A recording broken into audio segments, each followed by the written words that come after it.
afternoon, everybody. How are we doing? Happy Monday. It is a brand new week. Fingers crossed it's the week with Benoit, talking about VoIP, server meshing, something else. What was the other one? Something equally interesting. I can't remember what it was now. Yeah, we'll see how that goes. Other than that, we are jumping in today, playing some 4.3, me, APOC, and Deacon. Nope, Tony. Seeing what we can find. Hang on, is the lighting good or is it bad? It looks really bad, but we'll see. Apologies for the confusion, by the way, with the Discord announcement. We're trialing a new bot that APOC has sort of put together to announce automatically when a video goes live or when I go live. Sorry, a video goes live and then I go live, to save me doing it, which is not like a big deal, but anything automated, if it works, helps.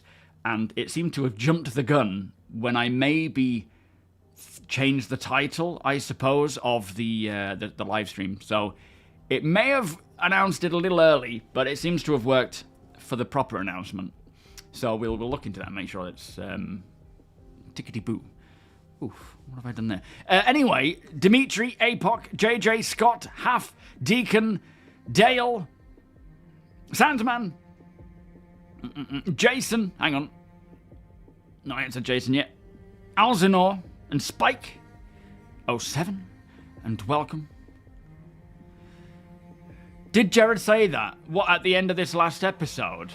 Did he really say that? That there wasn't going to be another Inside Star Citizen for 2 weeks? Damn it, I'm still getting through that. I did a little bit of the Star Citizen Live ship thing. Now I'm about I'm about 30 minutes in. He did say that. Oh, damn it. Until Citizen Come Direct. I wonder if they're saving it for that then. Never mind. Sandman, Deacon, Bear Normal, Ethnicification, Quantum Kit, Sizen, City Gamer, Daylight Fire, Jones, Peanut, Les, Wonko, Jack, Nexus, Sweetheart, Bandit, Zuz, Oksana, Derikash, Volos, 4-1, Dendra, Alzino, 07, Twitch, and Alv, welcome, 07. How was the weekend? For me, no, I don't change it in OBS. I change it on YouTube's live setting. OBS, I do not touch. It is set up as it is. But for when I go live, I change the title or I adjust, the various parameters before. So it might be that sort of triggered it to think, oh, something's happened. Or maybe it's even as soon as I press go live, as in create, video, post, go live. Maybe that's what caused it to spike. I have no idea. It's very strange. Mooley, welcome. Casting a Harry Potter spell. It feels like it. G-Sharp, welcome. Taking a 2 to 4 week break as work is getting super busy. I miss space games already, I bet. Deacon, I might end up asking you to walk me through the whole Hangar recovery process at some point, because last night I had, I don't know, maybe 30 minutes before Rach had finished doing what she was doing after I uploaded that video to just play a little bit Star Citizen, and I thought I'll just jump into the Hangar, I'll continue I've pulled out a load of different things like furniture and just thrown it around, ready to decorate when I got the time. And my Hangar has been stolen. For some reason, it is balked or bricked, and I don't have access to my personal Hangar. So I may ask you to walk me through the whole rigmarole of how to get it back or unbricked, so that I have it available. Because it's still early in the patch. It's going to be a little while before... it's going to be at least a month before we get the next one. So, yeah, I'd like to get it fixed, if possible. Mithras, thank you so much for the 100 cheer, my friend. How you doing? Inverted, Stephen, welcome. MetaKid Suburban 07. Would you know how much the Apollo would go up in price? I do not. Isn't it something like currently 220? Or is it a little bit more than that? I'm assuming it'll be more likely 250, 275, but... Oh, is it already 250, 275? Has it had a price increase already?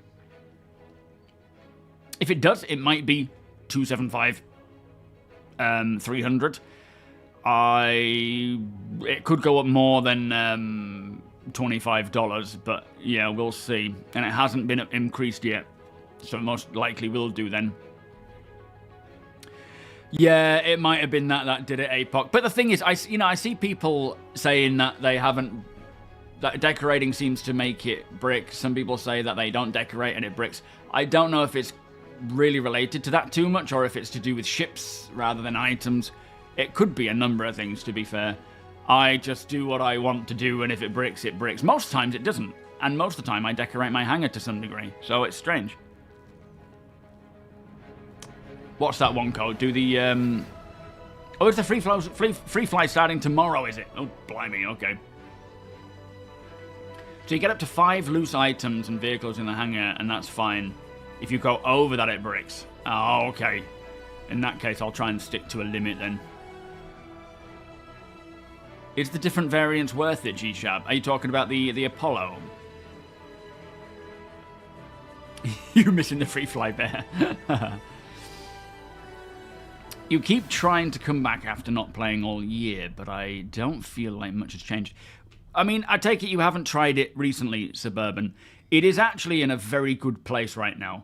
421 had a massive hiccup with things like the freight elevators breaking. Ultimately, it is the most stable and playable it has ever been. Like, period.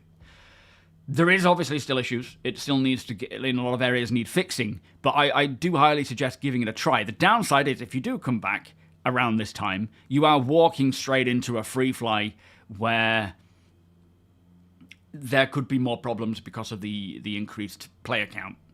Hopefully, no hackers this time. But yeah, I do highly suggest trying it again. We are having the best of times with up to 30 people in a party, just doing all sorts of stuff. Big old operations with multiple ships, everyone doing multiple things at the same time, and it is working, not flawlessly, but beautifully. Again, it does depend on what you do and what you focus on, but ultimately we're having a good time now, and it's hopefully going to continue to get better. You never know when these patches are going to come along and just break everything, or at least break something that is very fundamental, like a freight elevator. That you know, even if you're not taking part in the event that was happening for that, it still affects you. So it can be hit or miss, but definitely try it again. Pre-orders for Squadron. We may do for CitizenCon. They may bring that back again. I wouldn't be surprised if they did, because as it stands right now, I mean, if you watched my latest video from that French article, there's got to be some confusion or loss in translation going on there, because a live release for 1.0 live for 2027 is just not going to happen. 2028 is massively pushing it. I assume what has got confused there is Chris Roberts and Benoit are probably planning to get a version of 1.0 into the alpha by 27-28. Like, I think that's what they're intending to do, and they may have seen that as a instead of saying planned, said promised, 1.0 live, and I just think I'm surprised that CIG, if they haven't asked them to change that article though, because it was an interview, it was a cooperative thing. It wasn't like some stupid. I can't think of any. There's a lot of those magazines out there, online magazines that just make up crap, but it's not like it was one of those puff pieces where they're just like trying to make click to get people to come and read it. They actually sat down and spoke to them. So it's a collaborative thing. So I'm surprised that they haven't said, oh, could you just adjust this? Because that's not what we said. Apollinoir, thank you so much for the subscription, my friend. How are you doing today? Are you well? But yeah, they have reconfirmed in that post. Obviously, a lot of the information there is secondhand, so this reconfirming of the Squadron release date is not release date, but release year being next year. It could still change. but they say they're trying to keep it outside of the window of GTA, which you could think is early, like before, but that's still within the window of GTA 6 releasing. I think they're talking October. My guess would be CitizenCon next year for releasing Squadron. Because it's for CitizenCon, build the hype. It's out of the potential crazy hype window of GTA 6. It's had time to release. It's, people have got it, they're playing it. They're not over it, but it's not as hyped anymore. Alaskan Strat, thank you so much for the 10-month reset, my friend. Beers and party players. How you doing? Rucken, Soltrent, welcome. Johnny, welcome. Kemi, welcome. Just finished me. You've just finished me. You have. Just finished watching the video. You're a backer since 2013. Am I skeptical? I am skeptical for 27, 28. Yeah, same. Marcon, welcome. Rickan, welcome. I missed you almost there. Do you know what, Rucken? So Rucken's saying I hope they take a break from Squadron 42, Episode 2 and 3 to get, I suppose, 1.0 out. I suspect, as much as they could do sort of preliminary work on Squadron Chapter 2, again, it's not all the same teams working on the same, that as a project is beginning versus a project ending, teams are very different. So I certainly don't expect them to put everyone onto, Squadron Chapter 2. I think what will happen is Chapter 1, 2026. Then primary focus is 1.0. They don't have to push Chapter 2 anytime soon. I think, it's not to say they'll do this, but I think Chris would likely want to just be like, right, let's knuckle down and get 1.0 to the point of releasing, or at least in beta where they're testing it, or alpha, whatever they want to call it, before they really push on with Chapter 2. I don't think they're going to be like, Chapter 1 now, let's go Chapter 2, and Star Citizen can remain by the wayside. That would be a very silly move, and I just can't see them doing that. Ragheed, welcome. Luigi, welcome. No, this isn't live, mate. This is just a video in the background. I will be jumping in soon, though. Blows up a lot. How you doing? I wouldn't say 4.3 holds enough change to come in and play. If you've been playing 4.2.1, the only reason why you would want to really, the only real big cool thing about 4.3 really is, I suppose, ladders, the ASD facilities, if that's your jam, and that the event can continue on with hopefully less problematic elevators. But it depends on how long it's been since you've played. So, if you've been playing this year, 4.3 might not hold a lot in there for you to be excited for, but it is definitely getting more playable throughout the year. Yeah, as Sandman says, they're dedicated this year, and a lot of people are like, nothing's changed. I just think they're downright lying. There's no two ways about it. Star Citizen, PU, since they've been focusing on playability and stability, has become night and day better. It's just like, as much as there are obviously still problems, and 4.2.1 being this whole problem with the freight elevator, that doesn't mean the rest of the game wasn't working really well. Well, that's the thing, Arbiter. They may delay GTA 6 again. And if that's the case, then I don't know what CIG would do. I hope they wouldn't, hold off and they would just push it. Because, again, there is, you can argue about how much it's going to impact it versus it not. It is a console game to start with, and, is GTA 6. It will likely eventually be ported to the PC, but not for a year or two. So it's not like it's going to impact the PC world. But, of course, as a PC gamer myself, I am a console gamer as well. And many others are. And many other people will get GTA 6 on console. Purely because Rockstar always deliver. And that will impact some people's decisions to choose. But ultimately, I don't think it would be too much of a problem if they released it at the same time anyway. I think they're just trying to play it sensibly, and if they can, release it outside of that window to give it its best chance. So, yeah, we'll see.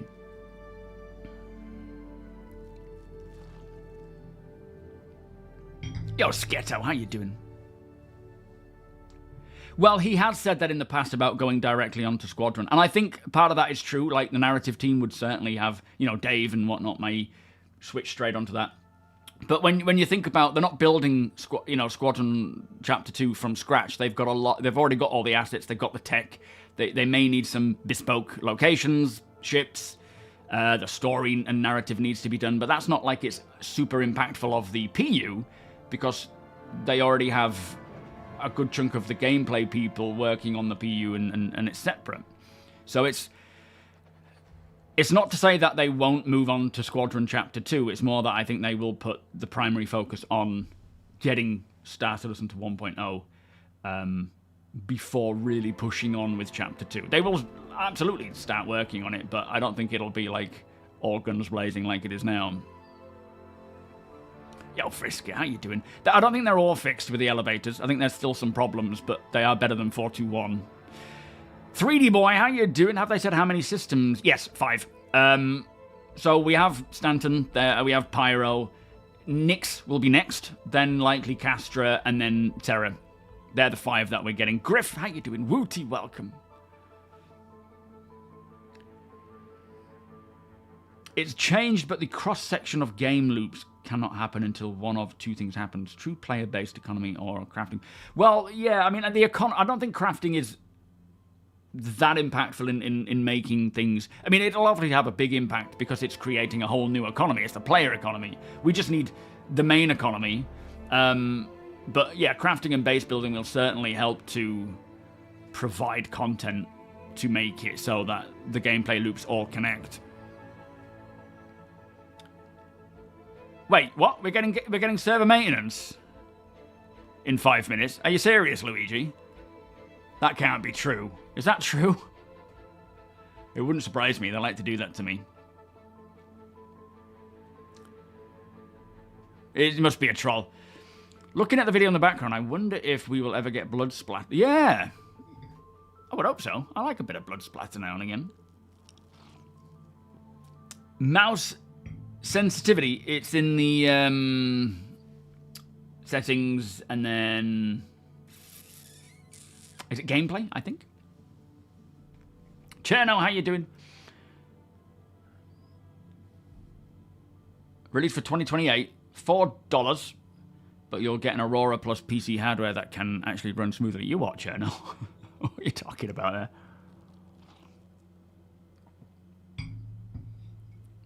If they keep going with these 1 patch a month, I could see 2 years being maybe doable.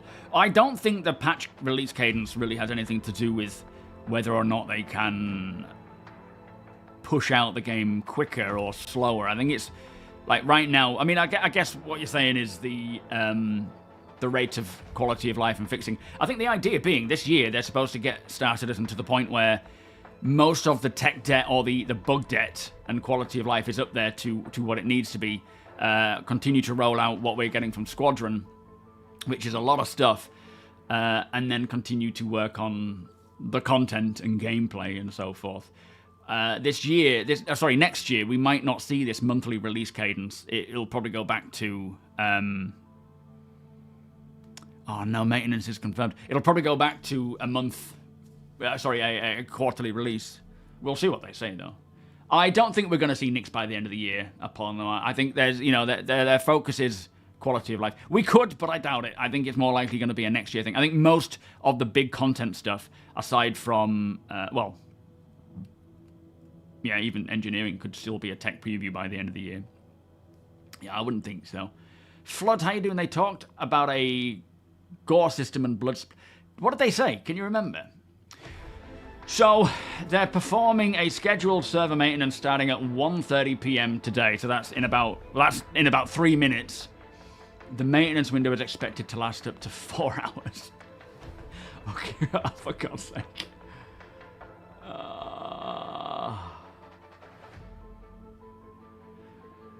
I think we're not going to get in, are we? That's going to be like right during the stream. That's fine. We can chill and chat, but we were planning to do some off-gridding again today. Apologies, guys. How annoying.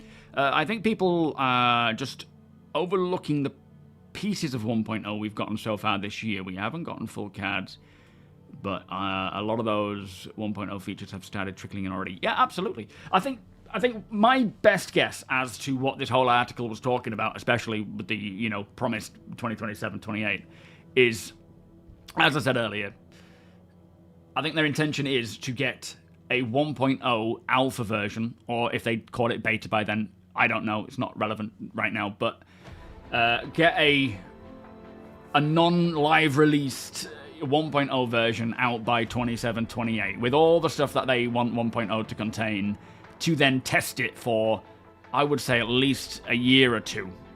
Yeah, they should apologize to me.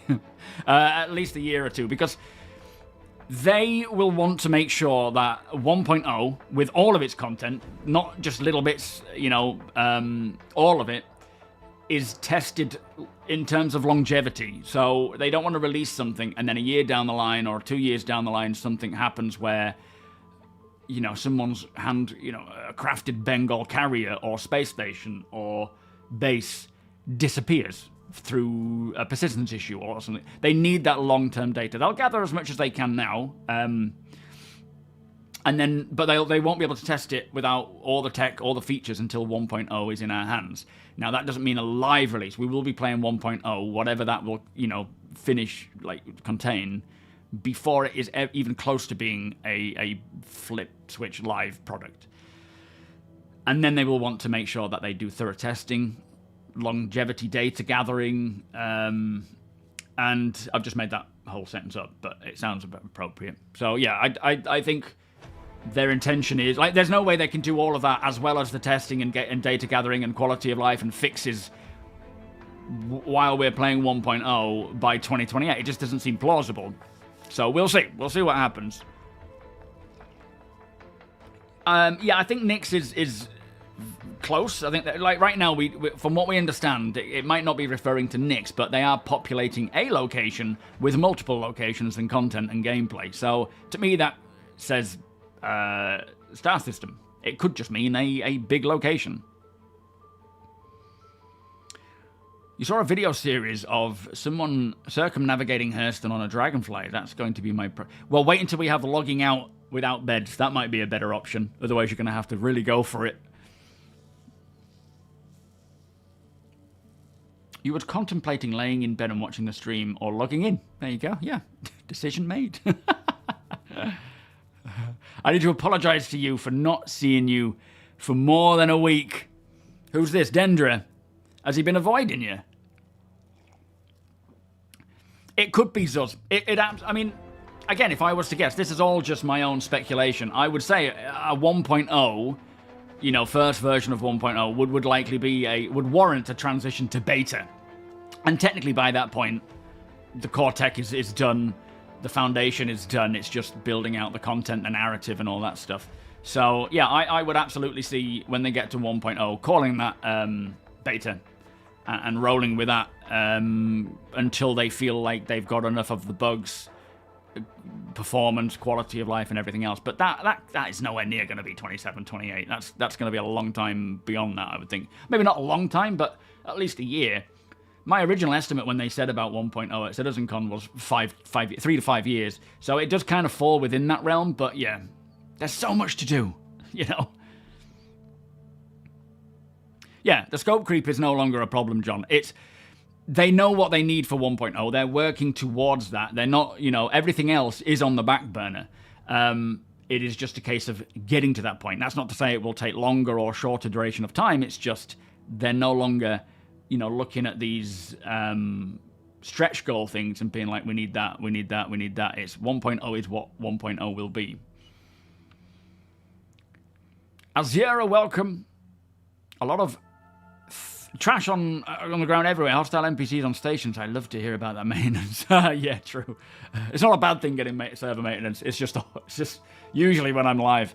Redcon, welcome. I best change the title, to be honest, because I don't think we're going to get any off-gridding, are we?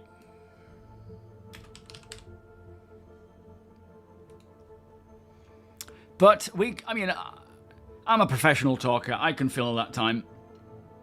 Am I hopeful for the PMM? Not anytime soon, no.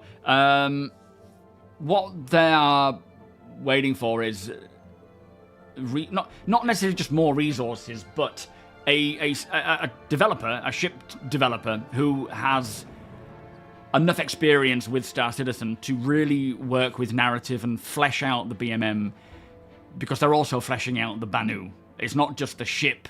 They're also fleshing out a lot of the lore that goes in. Like, certain things inside the ship need to adhere to what the Banu are, what they stand for, their culture. So it is not a task that they want to just hand to someone like a new intern or whatever.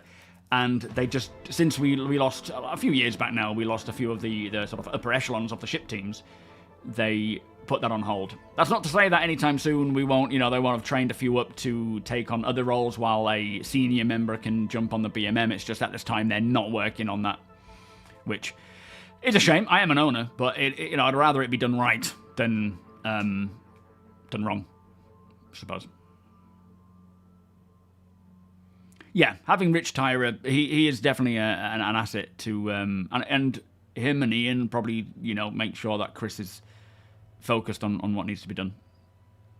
David L, how you doing? Took a peek at the data files a week or so back. There's 4 systems in the data: Stanton, Pyro, Admin Sandbox System, and Nix. It's not absolute proof, but seems likely Nix is next. Well, they've kind of stated that Nix is the next one. I can't remember where they said it, or I think it's more just it's fallen that way with them showing off the Nix system. So we all just assumed, before they even announced the 1.05 systems.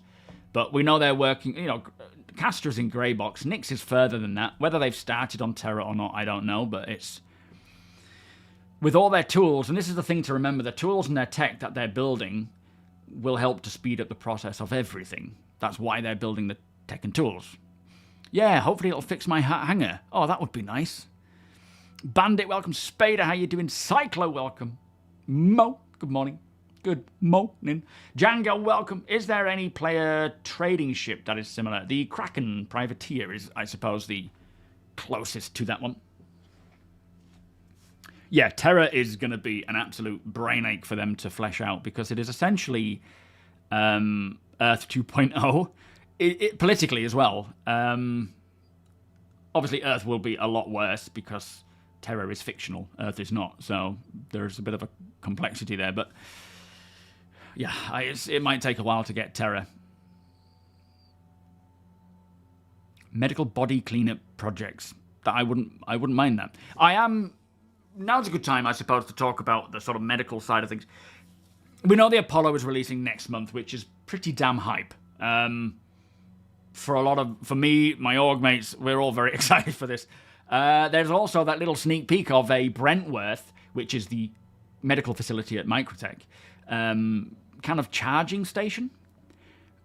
Or we can only assume that it is for regen and needing, some sort of resource to regenerate, which is one of the limitations to being able to regenerate. You've got to make sure that your vehicle has the resource in the med bed, the tier 1 bed to do that, or whatever tier bed to do that. But I'm also hoping and expecting quite a lot of other quality of life and improvements and updates to the medical system and profession as a whole with the Apollo, which they are teasing a little bit here and there, so I think it's likely. Kuzant, welcome. Seems they are doing things in the background we don't know about. Oh, they're always. I mean, this is the other thing about this year. Welcome, by the way. We know this year their focus is making what we have playable. More than, well, not more than, but a priority than working on new features. But they're still working on new features. The difference being is that if there is something in the PU that is causing a problem, whoever might be working on a certain feature will stop working on that feature, come over and prioritize fixing that issue in the PU, and then they will go back to that feature. So there's plenty of stuff going on behind closed doors. And this year, we have definitely seen less of that, whereas previous years we have a lot of shows and deep dives into all the other stuff. At the moment, the best way of knowing what's actually in the works is the monthly report, because that tells you exactly what certain teams are working on. But that's not everything. So they definitely have a lot going on in the background. There will be a ton of things, tech, gameplay, mechanics, quality of life updates that will come to the PU from Squadron. Squadron is driving the focus for polishing everything, you know, animations, interactions, everything. And when that releases, or before that releases, that stuff should come over to the PU, which is going to be one of the biggest sort of content drops we have, I expect. Not in terms of, like, here is a load of new locations and things, more like, here is a big quality of life to polish everything we have in the PU. So, they are definitely cracking on with things. Das, how you doing? Welcome. But this year, I feel it is just, as they've said, primarily getting what we have good and working, rather than bringing in big things. Not to say we won't see big things, but... you know, will we see the Vulkan API come this year? Will we see all that AI stuff from the tech preview come this year? I guess if we can actually test it, we might see that make its way out. And then you've got engineering hitting up the tech preview in the near future, but will that be ready for a 1.0 release? Who knows? Probably not. It's too hard to say until we get it in our hands and see how far along it is and see how balanced it is. The Quantum rework is still being worked on. The last we heard on the monthly report is that they're still converting it, still sorting that out. But again, I don't know when that's coming. It could be a this year thing, it might not be. Astroman, how you doing? Welcome. Yeah, I assume those new station cargo freight elevator things will come with Nyx. If not before, that would be nice.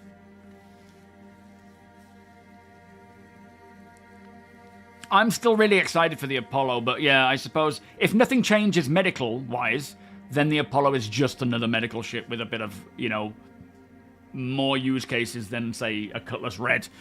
But I am expecting it to drive quite a bit of stuff there. Sorry, Cyclo, I missed what that video was.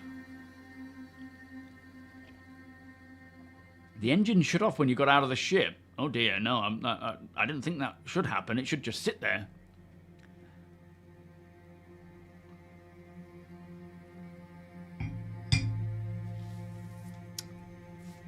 So the medical facilities already have those items slotted into those areas. I'm expecting that either... Well, they're obviously going to be at space stations and hospitals and things where players can go and recharge their you know, spent items. But I also suspect certain medical ships will have them available, like maybe hospital ships, whereas Ursa's and maybe the Cutlass Red or the Pisces will need to be having people going out and refilling them. Maybe even in... it would be great if they could put it in our hangar in the sort of medical entrance to the hospital. That would be a handy place for them. Yeah, I don't think you're alone on that, Spader. I think a lot of people have been dreaming about the Apollo coming along, and it's so nice to know that it is this next month. And if it does bring a lot of variety to the medical profession, then that would be so nice. Even just beacons working again. Big George, how you doing? A defib backpack. Yeah, I mean, I suppose that's the equivalent now of what the med pen is, isn't it? Where you go and just stab someone. It's like Battlefield's blip.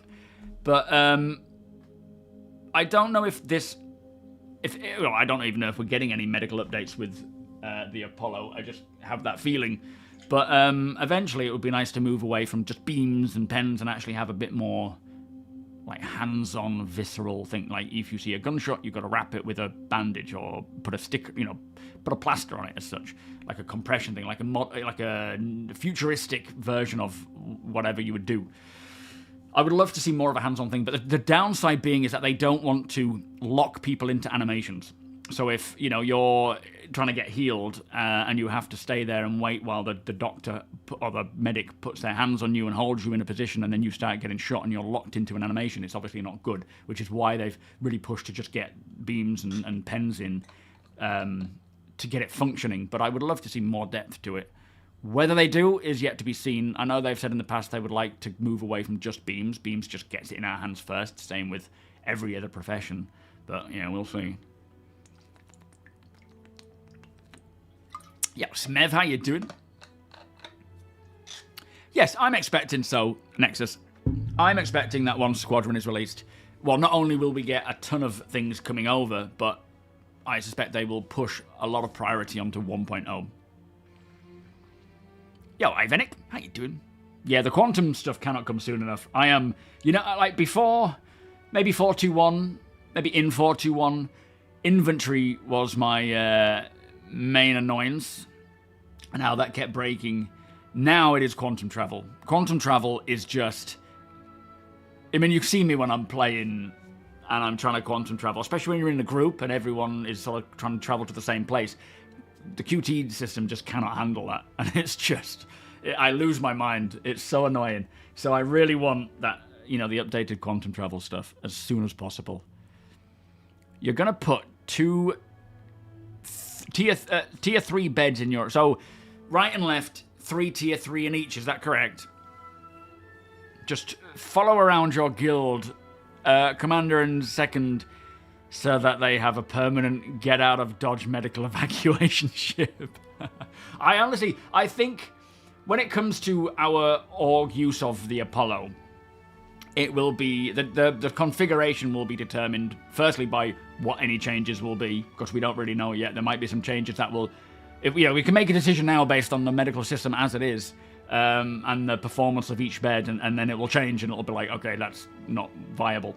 But I think it'll be certain configurations will suit certain situations depending on the type of injuries you're likely to sustain. Like a combat environment, you probably want respawning and severe injuries to be healed. If you're in an industrial environment, you might just want tier 3, tier 2. Or the occasional respawn when someone drops a box on themselves. Or blows up a rock. So it really depends on just what changes are going to come in with the medical system. That'll determine what the medical division in my, you know, my org. I know Iggy is definitely involved in that. What they will decide, and we will discuss it as, you know, divisional leads on each operation we go on. What do we need? What don't we need? What would be beneficial? But yeah, I wouldn't commit to anything just yet, Spader, because I do feel like there will be some changes. Jag, how you doing? Are we due a monthly report this week or next? No. Well, next week maybe. Hang on, what are we on now? The 25th. How has this month gone past so fast? Yeah, next week. Potentially. We should be getting one next week. That's crazy. How is it, September already? No, almost. Professor, welcome. Graham, welcome. 07, everybody. Jag, 07.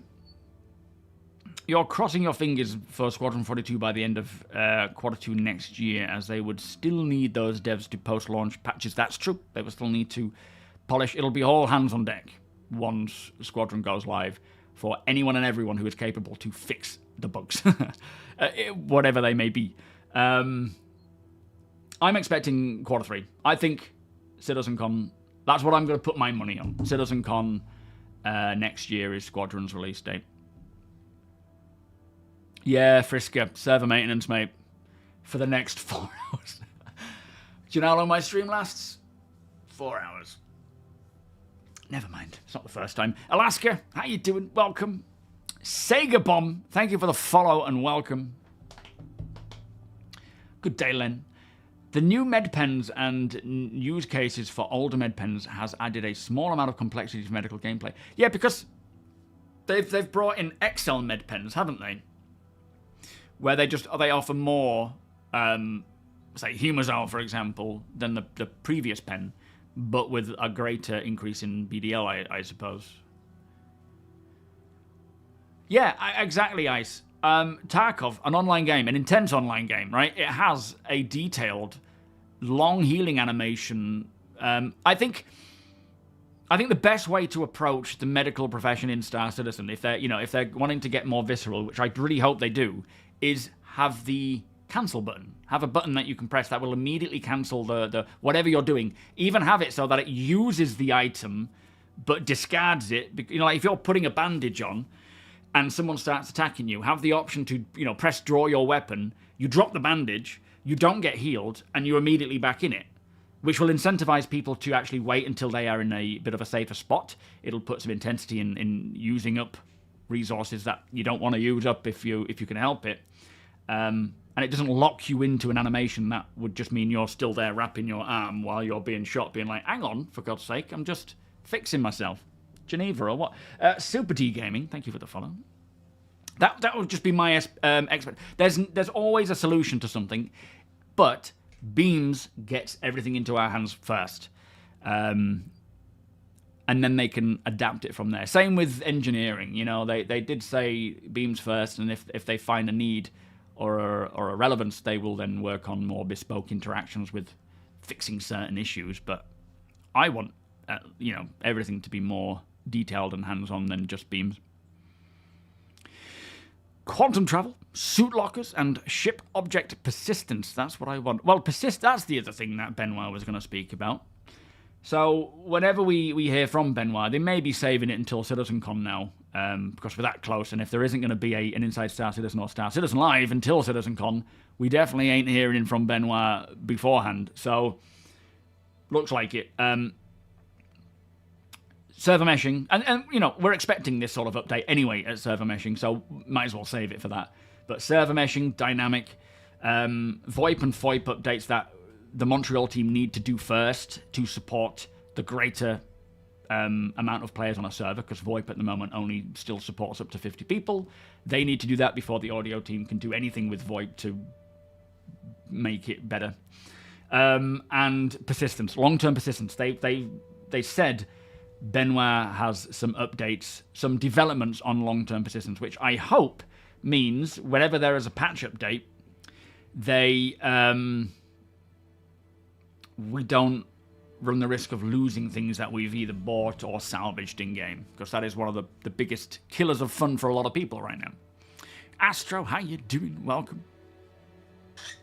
I am hoping the same way, Astro. I hope Tier 3 loses the ability to bed spawn, to respawn.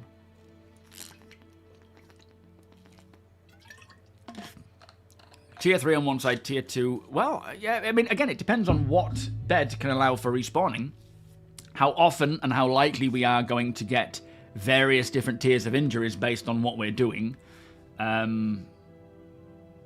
Because they have tweaked all the, you know... When they did all the FPS updates, they made death longer, so getting downed take longer, but increase the chance of getting injured. And that will scale based on tier 1, 2, and 3, based on, you know, where what you're being injured by. There's a lot they can tune, so yeah, I would just wait for now. I mean, obviously think about and consider the pros and cons of each formation, but I think for me and my org, it'll be what we're doing today. We're doing a mining op, right? We might need this configuration and that configuration. We're doing combat, right? Let's get respawn configuration. Voila, how you Viola, voila, how you doing? I was wondering if the freight elevators have been improved. I believe they have been improved. People are now able to complete missions and get past the entry missions for the resource drive, but I think there is still issues here and there. But it's definitely better than what it was. Thank you, Sega. Appreciate that, mate. Still waiting for this. Our next newsletter is currently scheduled for August, and we'll explore the early map of the Odin system. Oh, yeah! Yeah! So, I mean, for August, that should still come then, shouldn't it? I completely forgot about that. Bomb Counter, how you doing? That was the Bishop speech from Admiral Bishop.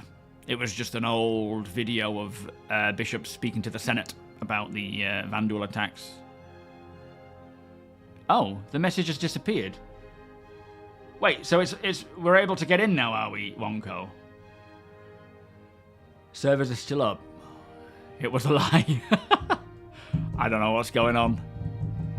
Yeah, keep me informed. Keep me informed. Yeah, thank you, Deacon. Do you think they shifted more senior devs to Squadron because it seems more of the new folks? I think, yeah, there's a lot of the seniority working on Squadron to just make sure that it is tickety-boo, but that's not to say that they won't have a mixture. Barmy, lad, you've been out mining all day. That is barmy. Well, hopefully it doesn't get, you don't get, like, kicked off, because I'm assuming you've got quite a lot of stuff in your cargo hold, have you? What have you been mining? The server never went down, Wade. Oh, okay. Tim, welcome. Enjoying R3. Enjoy R3 while you can. Server maintenance that happened after every patch is coming. Yeah, but doesn't seem it's slowly degrading, is it? Yo, Jedi Rhino, how you doing? Welcome. Time to call this, Rhino. Tell you. Terranite and Quantanium, very nice. I need my socks. It's really hot today, but my feet are getting a bit chilly. Let me just go and get some socks.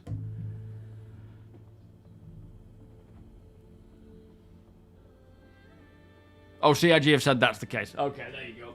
They have got more senior devs on.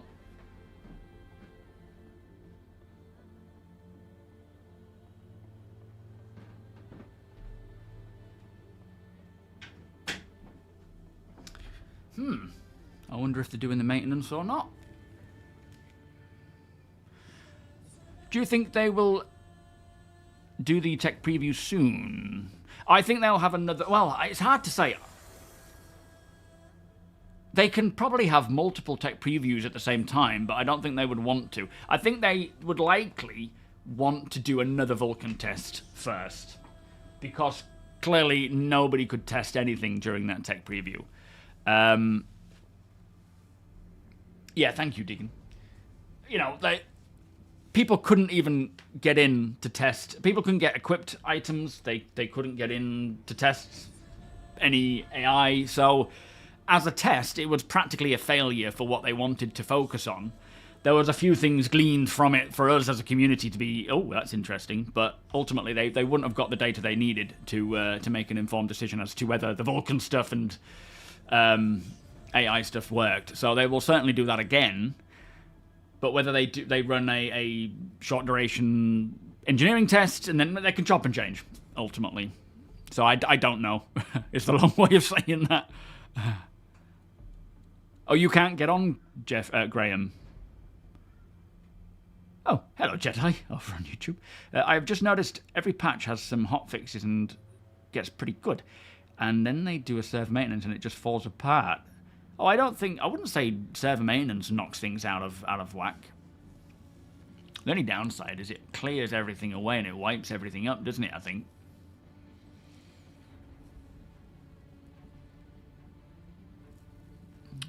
Are you not interested in my OnlyFeet channel? Well, that's on you. Most people are. Yeah, thank you, Lonko. Oh, we'll see what happens. Yeah, the castromate. I don't think it's Jan. I wouldn't really know if it was though, so it could be. Is it Jan inspired? I don't get why they build tests like that on old tech. I think the reason why is because they'd spent all that time building it on 4.2.1, that it was easier just to keep it on 4.2.1 than to try and convert it all to 4.3, because they felt like they may have been close to actually getting it into a testing scenario. But now they may try and do it on a 4.3 build for the next one. I don't know. I think they're just, they spent time getting it working internally on a certain build. It would probably take a lot more work to then get that converted to the new build. So yeah, they may stick with 4.2.1, but I think whatever the issue is, the main problem was the server errors. Whatever's causing it, it could be a multiple things, it could just be one thing, and hopefully while they're working on that, they can get the inventory issue sorted as well. Now you're in game, US Shard. Yo, Hawk.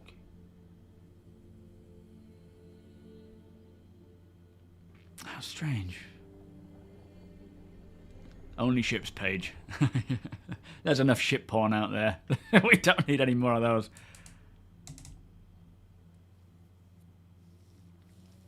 The difference between the 600i Explorer and Touring, well, I don't know. I think when you get a vehicle with extended fuel tanks, what's the other changes to it, guys? I wonder if they've... Shall we just try jumping in, APOC, Tony, Deacon, and just see how long we go?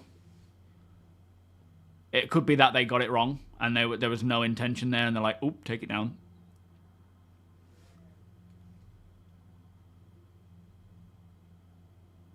Yeah, we can give it a go. Let's try it.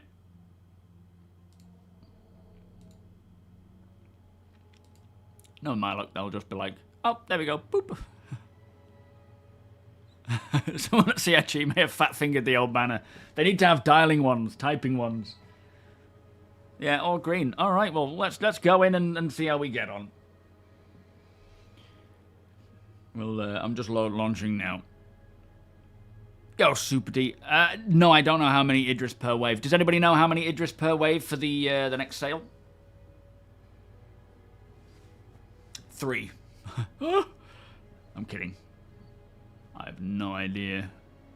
Raga, how you doing? Yeah, it could be... Well, tomorrow the free fly. That's true, Malakor. Having like an in-game warning system, countdown system would be good. I am full screen right now, bear with me. Boop. Boop. Boop. Some beautiful Pedro music all the time. All his music is gorgeous. Although this might not be Pedro, I don't know. There we go. Oh, we're going in. I never even pressed anything. I'll just mute that for now, though. Yeah, we'll see how we get on. I wonder if you're allowed to legally sue individuals at CIG for giving out false statements. Like, well, you said. Probably not. No, I don't know. Is the free flight tomorrow? I'm asking. I don't know. Oh, that's true. Yeah, it's a bank holiday. There's no way they're running maintenance and stuff. They're probably not even at work. Yeah, maybe that's more likely, Deacon. They were like, oh, wait, no. Max streaming. Let's hold off. Oh, day after tomorrow. Okay. Hello, hello. Hello, sir. Oh, good morning. Is it morning or evening out here? It should be morning. Lovely job. And you're right next to me. Wonderful. Yeah, as it should be. I'm glad that's continued on. We haven't lost anything. Well, I don't have any trousers, so I can't really wear that. So I have to go full armor. It's in the middle of the night, so scratch that. Oh, okay. Scratch that. I'll leave that there for now. I will put that on the rack, though. Is APOC on his way? Where's he been this evening? Oh, I ain't got TOBII on, that's why. What a nutter. He was here, but since the server maintenance thing, he locked into a different game.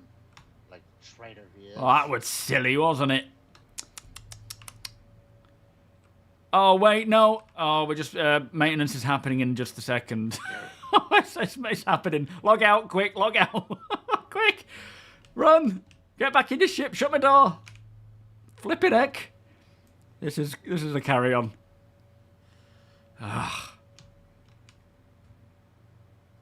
Get out my ship. I've got trespassers. I can't go to sleep. Jeez. Yo, Slicks, how you doing? Welcome aboard, my friend. How you doing? Aboard. Okay, I'm safe. Hopefully Tony got out as well. Let's just get back to chilling out. I knew the minute we tried, they were like, trolls. Yeah, abort, Len. Don't bother. Roz, how you doing? Have you received that newsletter from CIG about your positions in the Idris purchase? No, I don't think I have. I'm pretty sure a lot of my emails, my main account doesn't receive them anymore. My secondary account does. Some of them I might have not committed to all of them on that one because I had them on the other one. I haven't seen it myself. As anyone else, playing catch-up, how you doing? In the United States, you can shop for a judge to hear your case. Well, I suppose if you're in the US, maybe so. We're just not that petty in the UK. Shenanigans, how you doing? Would not be a bank holiday without a carry-on. It certainly wouldn't. Okay, well, thank you for the warning there, Walko. It was touch and go for a moment there. Yeah. Get out of the game if you guys are in it. It's gonna shut down. So to avoid any loss of anything, it's best to just get out of there. If you were priority, they sent you an email for the first few waves. Chairman's clubs are eligible for subsequent waves. Okay. Slicks, get out of the game, mate. Get out. Oh, you're not in the game, are you? Josh, Slicks is in the voice channel. But yeah, stay out of it, because, yeah, okay. Updated, what's that? Status. Maintenance. 4 minutes ago. Unresolved. A live service will be in a maintenance... The live service will be in a maintenance window starting at 2 p.m. UTC, which is 3 p.m. here, to apply necessary infrastructure updates. This maintenance window is not expected to exceed 4 hours. New connections to the game will be disabled at 2, 3, as it is now. Servers will go offline at past. Players are strongly advised to safely stow their vehicles and equipment before logging off in advance. Well, sugar. Never mind. But there's not much. We wouldn't have had time to get back, I don't think. We might have done, but it's not worth the risk. So, yeah, hopefully that fixes my bricked hangar. That really puts me off playing. I want to just spawn in my hangar, carry on decorating, sorting out my ships, sorting out my furniture, and then when I can't, I'm like, I don't even want to play, which is a bit strange. I am excited. I've always been looking forwards to helmets being physical. Not just helmets, but all armor. But specifically helmets, I suppose, because you get to hold them and look at them, and they're all so highly detailed and such great quality to them. So, seeing that some of them are now physical, even though the animations aren't proper, the fact that they are physical and not a box, the fact that they can be hooked onto your hip, which look a bit weird, because the helmets are quite big. Kind of looks like you've got some Total Recall monster coming out of your hip. As much as I don't think we're seeing that update come along with whatever Vulcan and, this test brings, it's more likely that they are continuing to convert all the helmets, all the armors to be physical, but they will probably switch that over as a whole thing rather than, some of them are, some of them aren't. I don't mind them doing them individually if that's, like, an option, but, yeah. I really like right now, there is a disconnect between the armor and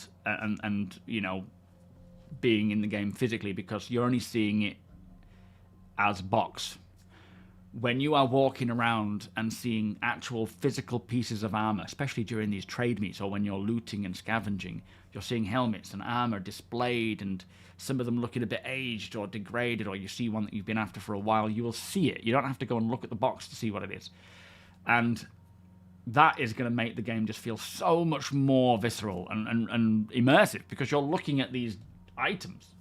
So that is something that I've been desperate for, and we're obviously still quite a way off yet, but I am looking forward to that. And not only that, though, it will be, you put the helmet on, like if you watch the Squadron gameplay thing, it being the most recent sort of use case we've seen of this, it's basically the thumbnail of the video that I put out about Vulcan test. He reaches for his helmet, he puts it on, the visor comes down, there's a little boot up sequence on the UI. That will happen for all helmets, and it will be, I guess, manufacturer specific, but also role specific. Like if you're putting a mining helmet on, whoever the manufacturer is, it'll have their own UI, but it'll be presenting the information that you would need for mining. If you have a combat helmet on, it'll do that, But yeah, that whole where you're able to have an armory with actual chest pieces and legs. The downside being is I assume the legs will have to be weird pairs that are maybe on as a display rather than like just side by side, if you know what I mean. There's not going to be like you pick up one leg and look at it and the other one's floating in the air. It might be like a pair of legs or a pair of arms crossed, and then you put them on, of course, they separate. But yeah, all armor will be physical. You'll be able to see it. It'll show age degradation like the weapons do. Oh, no, Ghost. Yeah, bad timing, mate. Raz, how you doing? It'll be off soon, Rhino. It won't take long. Solomon, good afternoon. How are you doing today? You miss going through Port Olisar's rings? Seraphim Station has the same setup, though, doesn't it? And also, clothing. Clothing will be physicalized. The cloth tech will be applicable, where it'll flop about and whatnot. Vanduul, how you doing? Essentially, yes. It was their own. It's Jax McCleary, but yeah, he was a bit of a nod to Jeremy Clarkson, because he does the ship showdown stuff where it's a bit like a car rating thing, you know. Yo, Gene, how you doing? Welcome. What would make the game more visceral? Drinking crews in fighter cockpits. Yep. Single-handed use items in seats and stuff is also something to come along at some point. I don't know when, though, but they are working on that as well. When you spawn into the hangar, it's not yours, but when I use the elevator or call it from the outside... I tried that. I called up a ship. Well, I went to the elevator at the spaceport. My hangar wasn't there. The only one I had available was the one that I'd used to land my C2 in when I went out with Deacon, not my own personal hangar. So I spawned a different ship, flew up to the space station. I even logged out, logged back in again, flew back down, called my hangar, and it just gave me a small hangar. It didn't give me my personal one. Yeah, all good here, thank you, Vanduul. How are you, my friend? They were deadly, especially with desync, because you couldn't tell they were spinning. The amount of times you try and fly through them and they look stationary. It turns out they weren't. You know, ships get dirtier the longer they have been claimed. Yes. Do you know if they have said anything about being able to clean them? No, but I really, really hope we get not a pressure washer, but even if they had a pressure washer attachment for the multi-tool. I don't know how that would work, as long as you have a backpack, I suppose, and it could connect. I would absolutely love to be able to just wash my ships down with a pressure washer. It's one of those things where they've never mentioned it, but I think enough of us would be like, could you do it? And they would find a way.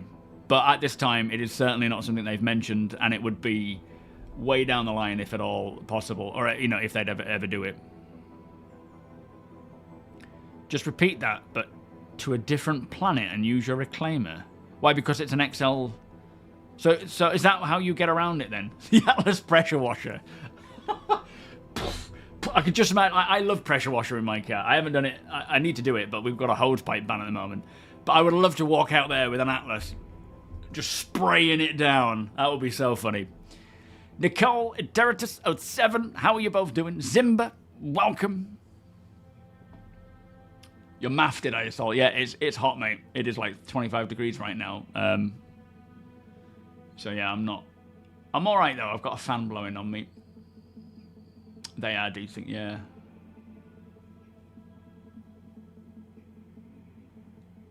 JN Co-Jeans. I'm a millennial and I don't even know what that is. What is JN Co-Jeans? The column variant ship washer. I would absolutely do that.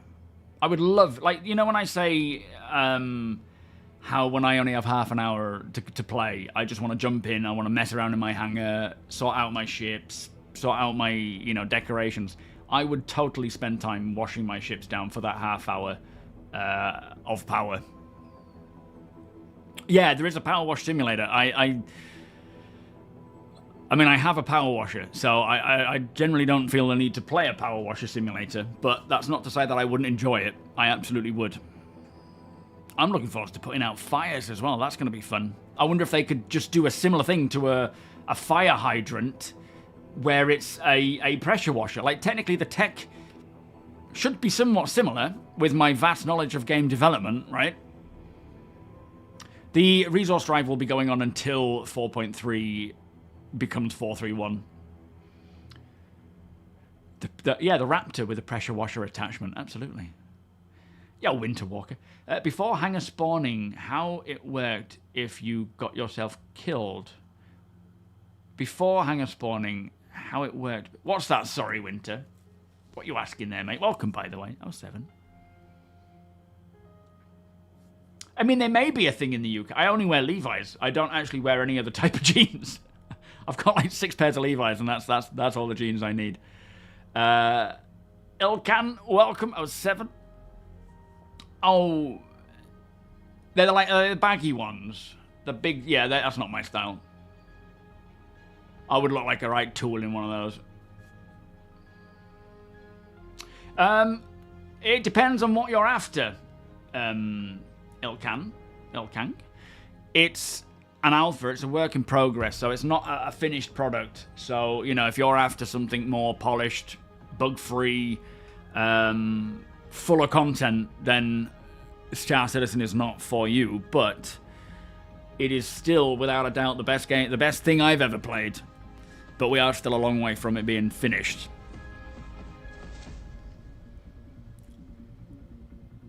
Yeah. We'll have a fire extinguisher fight inside the Idris. A game of hide and seek. We definitely will. Did you respawn somewhere and had to get somewhere, or you just spawned in your ship after death? As in to cause the problem with losing my hangar? I honestly don't remember. The last thing I remember doing was, well, we did that wolf event where I brought my wolf back, landed it inside the hangar, but not, like, lowered it. Then me and Deacon jumped in to transfer some cargo from one place to the next. In fact, this music, isn't that from this actual trailer?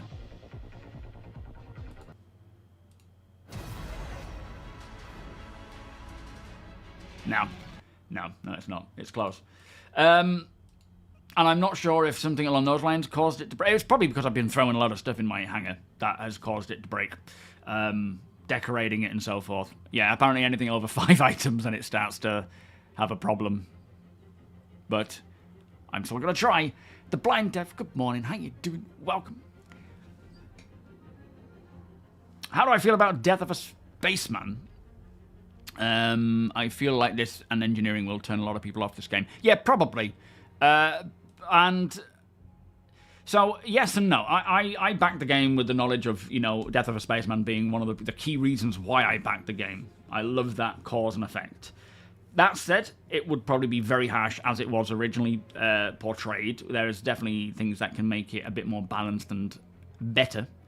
Engineering, again, the minute I heard or knew that engineering was going to be a thing, I am extremely excited. But I think what's important to note is that for big ships, soloed, not the intention. Not to say you can't do it, you'll just struggle more than if you had a crew.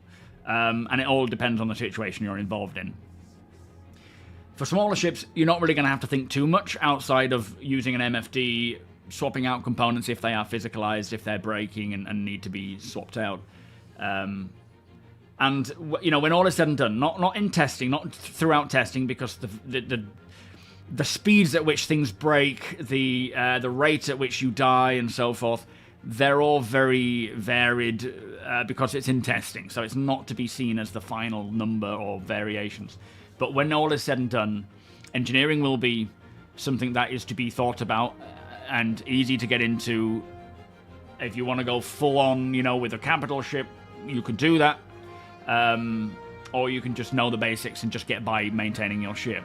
Death of a Spaceman needs to be punishing. It needs to give that incentive to slow down, to think, because that's what Star Citizen is. It's not a game like COD where you just instantly respawn. But at the same time, we don't want death to be, you know, instant, and that's all your life's gone. So there's a lot of balancing there. But for me, Death of a Spaceman was a big factor into why I wanted to back Star Citizen. And engineering is something that I'm super excited for. But of course, there are going to be aspects of Star Citizen that people don't like. And if they feel it's enough of a reason not to play, then that's their choice, right? I'm not going to tell them not to, because everybody knows what they want from a game. But ultimately, they're making the game that Chris wants. And I, so far, as much as there's certain things that I'm not too fond of, some things that I love, some things that I'm a bit like that with, I'm just happy to see where it gets to and then leave feedback. And if it's something that I desperately don't like and stops me playing the game, then so be it. But I very highly doubt it'll get to that point. Macca 3000, 30,000. How you doing? Welcome. Yeah, we'll fix it. We'll get it sorted. Paul Van, welcome. It said no longer than 4 hours, so hopefully, you know, a couple of hours at most. Frossetti, welcome. You've had a problem with putting anything out of your hangar. What's causing it to crash? What's causing it to go missing?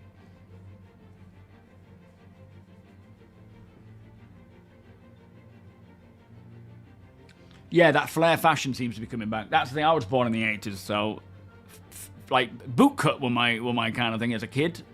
But now I just like the 512s from Levi. They seem to be fine for me. Robert, how you doing? Looks like we're getting some sort of temporary engineering for ships without physical components. Yes. Yeah, it's even the ones without physical components, you're going to have the engineering gameplay, but it won't be as hands-on or as detailed as you would expect in a big capital ship. But then that is the same even when we do get the physical components for small ships. It isn't going to be like being in a multi-crew ship. It is definitely going to be a sort of stripped-down version. Blades will help somewhat, yeah, NPC crews whenever that comes after 1.0. But ultimately, I'm more than happy just to roll with the org and have real people involved. You need coffee, Paul Van. Absolutely, mate. There is never a bad time. It's ever after 5 o'clock, I suppose. Along with Death of the Spaceman, the economy system and actual damage and repair will slow things down to the point of actual maintenance. Well, yeah, I mean, the intention is, isn't it, to make things... To have interesting stuff to do. Like... It's not just going to be a case of getting your ship, sitting quantum for the next 5 minutes until you arrive. There's going to be stuff you can get on with, and that's a good thing. Cal, welcome. You build power washers for a job. Could you get in contact with CIG, please, and just build them a power washer for washing ships down, please? By the 2900s, I don't think we'll be using water to clean ships. Maybe not. At the end of the day, though, it's about balancing that realism and fun, isn't it? At the end, 2900s, who knows what we'll be doing. I think whatever even CIG envision, whatever Star Wars, Star Trek, whatever these people envision, it'll be so off what is actually real. But it's about making it fun, enjoyable, relatable, and sci-fi. And you know, it is what it is. You won't be able to get in just yet, Blind Dev. They're doing server maintenance for around 3 to 4 hours. Yo, Moto. How you doing? I need space, welcome. I have only done hauling and I love this game. I'm excited to try it all. After playing COD for what seems like forever, this game feels like it has unlimited potential. It does. It absolutely does. And it is many games rolled into one. But, you know, that's not to say that every aspect we're all going to like. That's the beauty of hiring someone else to do that for you. Rusty, how you doing? Welcome. It's heaven. Thank you, Moto. Much appreciated, my friend. Got a new one out. Save that for tonight before going to sleep. My friend and his brother joined the cult this weekend. They are loving the game. And you took them with you in your TAC. Nice. Nice. I am still working on the starcitizen Live ship one. Flipping heck, there's so much there. How long did it take you to write your transcript out, APOC? Because it's an hour-and-a-half video, so it takes longer to write the transcript, of course. Yes, I agree, Alaska. I think people are overestimating the... not the impact of engineering, because the impact is going to be big, but the severity of interrupting play. I think it is something that is, to start with, probably going to be very interrupting because they need to test things. They need to speed up the rate of degradation and whatnot and malfunctions. But ultimately, it is going to be something that isn't happening every 2 seconds. And if you are continuing to just do general maintenance here and there, you've got nothing to worry about. It's more about the situations you end up in, really. What about Death of a Spaceman and Contested Zones have? Oh, there it is. Eyelash. I think AC is really slept on as the casual, fun experience. This there's real potential to bring in the masses with Battlefield. Oh yeah, absolutely. And they plan to with Arena Commander. You know, Theaters of War itself is kind of what Battlefield is, but inside the Star Citizen universe. Like, ultimately, we're going to be able to... Oh, Pisspot Pete, how you doing? We're going to be able to, on a long quantum travel, you can hop into your sim pod, jump into Arena Commander game, which is essentially playing Battlefield with Star Citizen assets and different scenarios. And then, oh, we've arrived, hop back out again and get back to playing Star Citizen. Like, that's the intention of where that's going to. So Star Citizen will offer everything, and it's a slow-paced game, but it can be fast at times. It depends on what you're getting up to. 87 for you, is it? You wear Wranglers and Levi's. Anything enough to get over the top of your boots and still fit into snug enough not to pinch, but enough to breathe. Yeah. Let's say I needed new power plant because the one in my ship breaks. Let's say this happens a few times over the course of time and I buy the same name brand each time. How would I remember in the ship component list that's available in the Moby class if I want to put a working one in that is there like 4 or 5 the same? So, I mean, firstly, if your power plant is needing replacing, you will have known about it for quite some time. It'll be... You'll notice the health of it is dropping, malfunctions may start happening, and I would hope that you would choose to fix it or replace it early. Visually, it'll show degradation as well. So you should be able to see which one might be pristine and working. But they may have a label for them so that you can tell. If you've got them all in storage, they'll probably have a... I mean, you'll be able to see in the UI for... or even when you hover over it with AR mode, whether it's what its degradation rate is. If it's at like 0 versus 50 versus 100, it'll tell you and pop up with the information in a sort of AR method.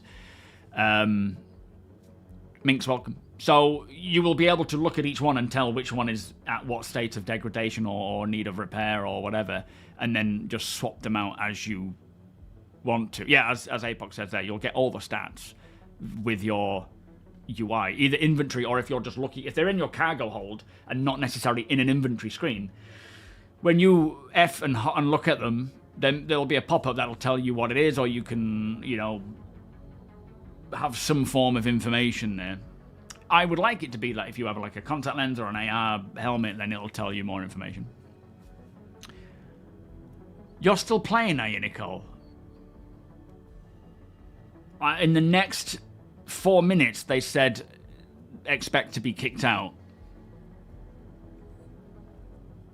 So, I mean, it might be worth trying to log out now rather than push it. But if you're still playing, they said by past, the servers will be down. They're starting to shut them down. It'll be done by past, I think. 3.5 hours to write the full transcript. But I did 2/3 of it twice because Discord deleted your message. Oh man, that's annoying. Is Board Gamer overdosing on copium? I don't think so. I think it's... I mean, we can all guess, right? Best guess. I think if you're using the history of Star Citizen as the be-all and end-all for what could happen in the future, you will just be clearly blank statement. No, it's not going to happen. But there's so many variables to it in the way of the speed at which things get done is scalable. It ramps up because of tech and methods and so forth. I don't think 1.0 will be live released by 2028. I think it is likely in alpha or beta by 2028 and then live to launch later on. But La Presse say it's promised for 2027-28, so there you go. It must be true. Now, I don't know. I personally don't see 1.0 being like a live, flip the switch to a full released version by 2028. Definitely not 27. But I think what CIG might be saying, or Chris is saying, or Benoit, is that they're aiming to get 1.0 into, as in the full 1.0 vision into testing by that year. But again, I don't know. I don't know what was said. I don't know if there's a loss in translation. I don't know if they're just clickbaiting. Who knows? It's a strange... It's an interview. It's not like I say, it's not like a puff piece where they're just trying to, you know, get clicks. It's an interview where they've come together with Chris and Benoit to hype up the connection of Turbulent. So it's very strange. Windscreen wipers, yes. Yes, there will be a sort of a full death where your assets will go to your beneficiary. You'll have a monetary and a reputation loss, of course, but there's probably other things they'll like to do as well. Night vision would be nice. Yeah, I don't know when we're going to get that. We have night vision scopes or night style, you know, night beneficial scopes. That's, I suppose, getting to the point of having night vision, either via a visor or goggles or whatever. So there will be that eventually, but I don't know when. Yo, Ben, about 4 hours. They said no longer than 4 hours. Mind numbing. Here's Zevon, how you doing? Contested zones is the whole point of death to a spaceman is not to completely die, but in a contested zone there is almost zero chance of getting saved by medics. Well, I mean, I think at the moment, the way the game works, there, you know, medics or medical beacons aren't really working.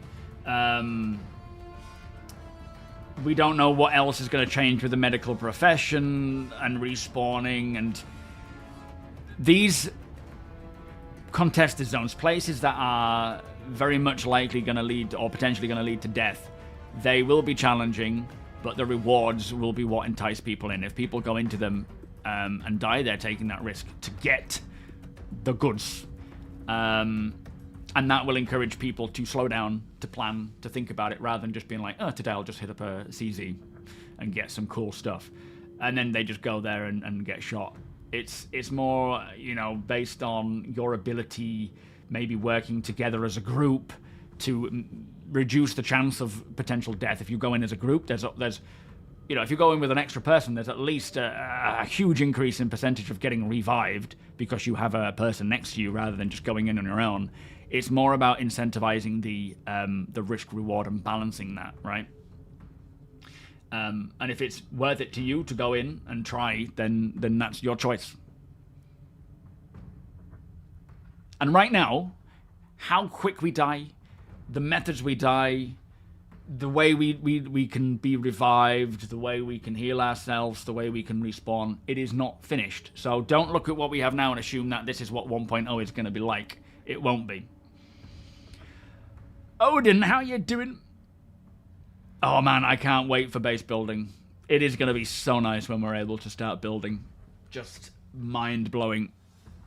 Are you still on then, Nicole? Are you still in game? Oh yeah, Kemi, crafting is going to be, you know, highly detailed and reward those who really know their thing and find the best quality resources for crafting the items they want. Yeah, Quantum is a nightmare at the moment. So like, just keep spooling. Try maybe jumping to somewhere else close by, but it's a pain in the ass. No, they've not started degradation. It's the quantum travel mechanic that's just a nightmare and is being updated on the back end, ready to roll, you know, ready to push into our hands. 39 years old in 2028.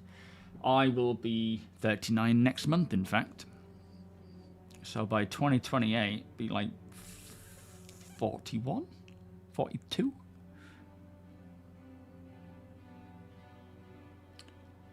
Yeah, I think they've got crime stats, Paul Van. There's something going on with NPCs. They were shooting at me the other day as well. It's a bit of a bug. I'm hoping Vulcan will be added in, you know, 4.3.1. It depends on how much they can get tested and whether they find any issues. As it stands right now, 4.3.1 might be a little too soon if they don't get the proper testing, so it might be a, you know, 4.4 or a later patch. I don't think they will roll it out with 4.3.1. I think they said they're going to wait until there's a bigger, substantial patch to update the netcode or the base, you know, the back end. So I would think maybe a 4.4 or something similar to that. Yeah, I mean, this merger, obviously Turbulent have been a part of CIG, like you say, for 8 years, but this merger It was 2 years back, 3 years back we first heard about it. It's only now just become, I suppose, official. But yeah, it is what it is. It's interesting though, and I'm Montreal, Benoit and his team. They are an absolute godsend to Star Citizen. Ruby, how you doing?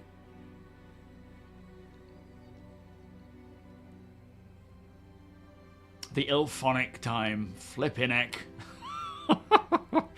We don't talk about Ilphonic. That didn't go well. CIG should give the option to chop off limbs. Well, they may do. They may do.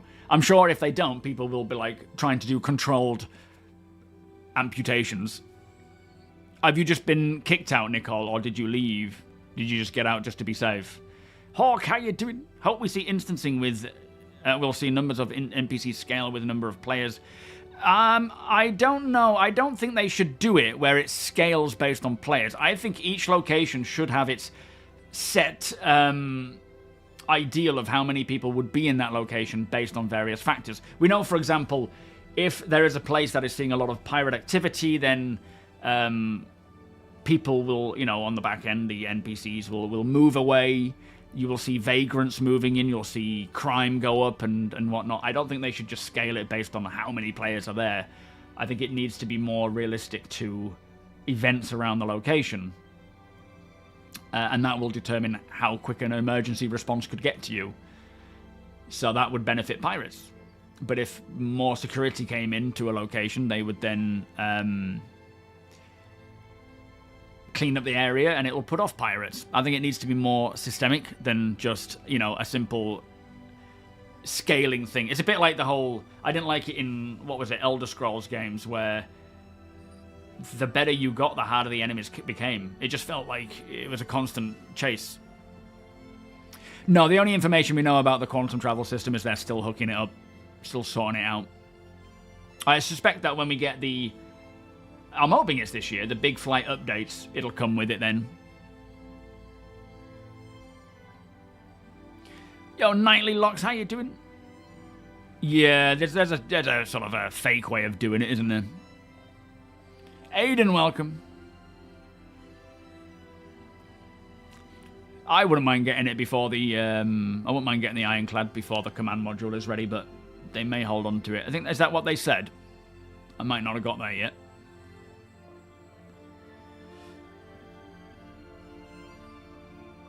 Logged out to be safe. Good thinking. 2 to 3 years, you're junior.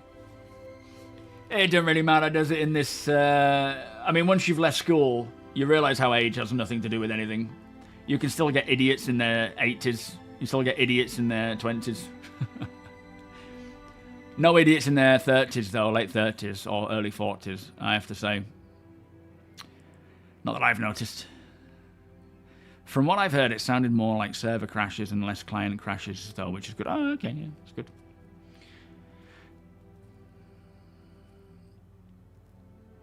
Well, at the moment, in terms of, like, amounts of locations, points of interest, if you haven't watched it yet, Smev, check out the CitizenCon panel from last year where they spoke about... it's the long panel about the engine, but there is this talk about...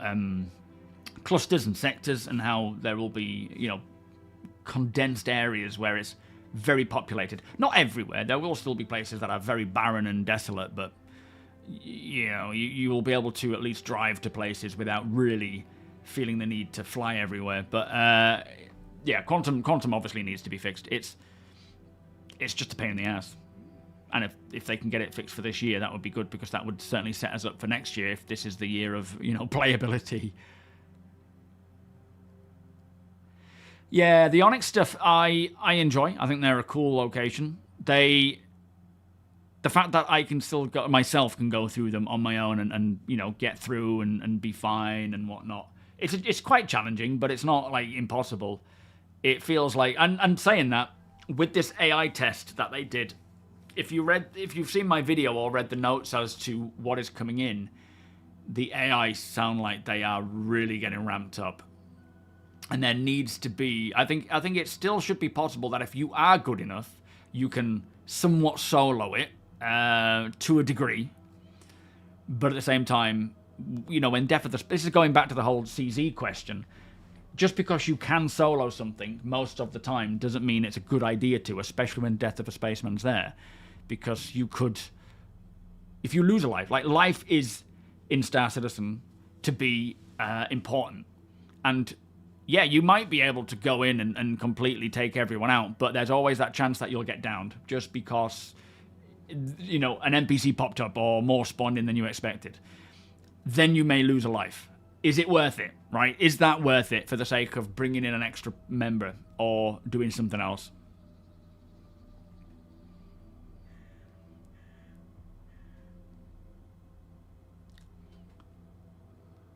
What's that, Kemi, about my point to...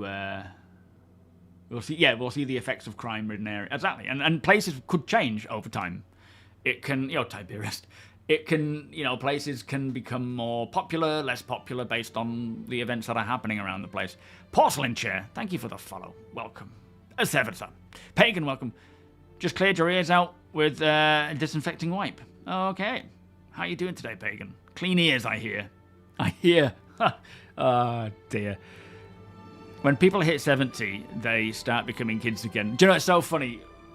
There are so many similarities between Rachel's grandma, who is now gone, but when she was alive, obviously. and Summer now as this hyper-narcissistic toddler. It's like, oh my god, there are so many similarities, it's crazy. Well, I'm in my 30s. I beg to differ. No, there are definitely idiots at every age, unfortunately. I can't imagine Star Citizen 1.0 out before 2030. Everyone turns a blind eye to how much work Squadron will continue to soak up after its release. To a degree, yeah. But I think you're right about 2030. I think that's a more likely option. My original estimation was about 2029, 2030 when I said 3 to 5 years. Best optimistic output would be 3 years, which would be about 2028. Likelihood 2030, even longer.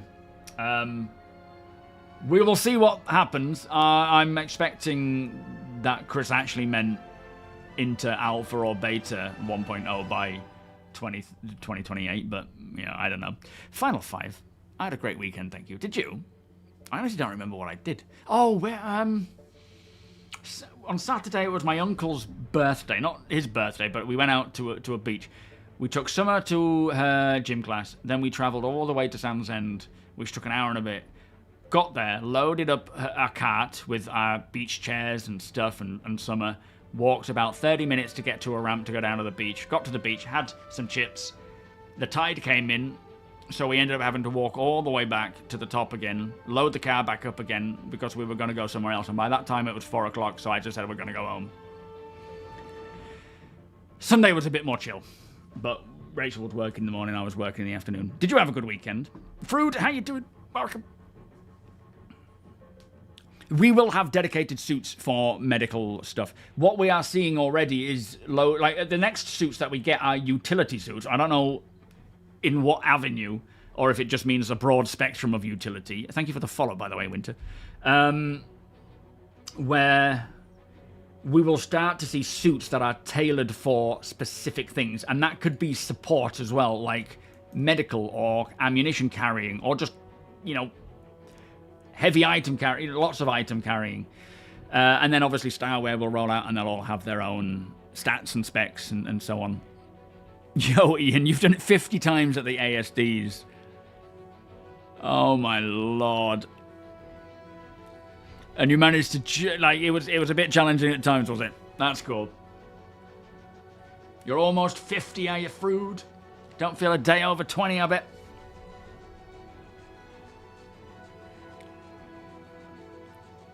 Oh my, I never even considered... Is Tarkov still in a beta then?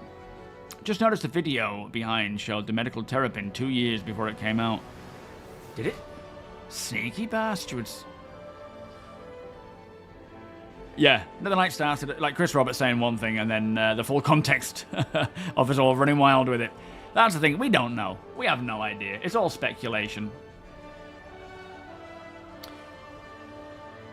I like arrow suits, but again, they eventually may not be beneficial against, like, ballistic ammunition or those sorts of things. Maybe more tailored to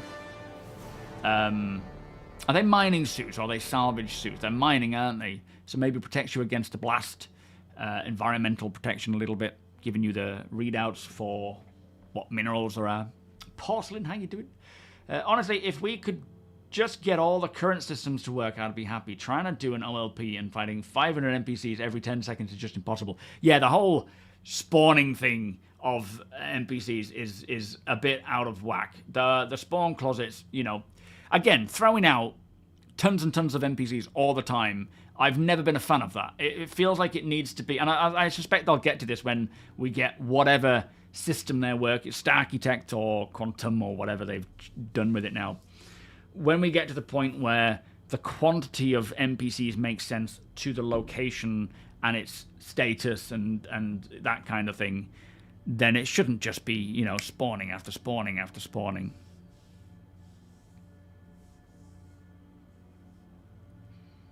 A chilled weekend. Very nice. Finally got back into StarCitizen about an hour and a half after you ended your stream on Friday. They must have fixed that issue. What with the elevators?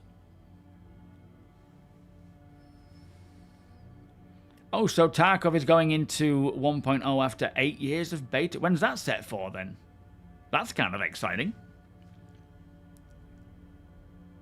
Yo, Daft Punk, how you doing? Has there been any word on the Zeus Mark II MR? No. I don't think we're going to see any of that until Bounty Hunting comes along. Like we saw, like they've been saying on Star Citizen Live, as we kind of know with backlog ships that are role-specific, they will release those when there is, you know, content to support them. So once we get Bounty Hunting, then we'll start to see the Bounty Hunting ships get, you know, roll out or get updated. Which, I mean, I've been so excited for Bounty Hunting version 2 or, you know, the next stage of it for so long, but it's just, I think there's just so much more to do first. It not like, you know, priority-wise, just it needs to happen first before Bounty Hunting can happen, like the signature system and so forth, and being able to track players as with the ATC. We need the whole transport refactor, social refactor. Shield, good afternoon. How you doing? Yeah, thank you. Did you? The current freighter you're using is the Starlancer Max, but with the Ironclad release, I'm putting my Starlancer Max in storage. I'm looking forward to not just using the Ironclad, but finding one derelict and walking through the eerie cargo hold. As a FedEx driver, my top 3 deliveries are Chewy's, Walmart, and HelloFresh. And why is that playing? I'm constantly being pestered by HelloFresh to, not by them personally, but to be doing sponsorships and things. Yeah, the Pembrokes, all the suits and armors. Right now, I feel like they're trying to throw out as many suits, as many armor types, and just flesh out the range to suit all the different styles of gameplay we have before they flip the whole Starware tech switch. I don't think we'll see Bounty Hunting at SitCon. I think there's quite a few things, isn't there, that they need first before that can even be realized, and I think that is, if anything, a next year thing, hopefully. But even then, it could still be a little later because you've got all these other things being worked on, like engineering, for example, signatures. I do wonder what they'll move on to next, Thornston and his lot. I can't think what they might be. Yeah, Colo, it's maintenance, mate, unfortunately. Dude, where's my scar? How you doing? Always too short with the weekends. Yeah, they do. Everything flies by for me now. Nothing, like any time of day, just poof. I mean, it's already September. Last time I remember it was 2022.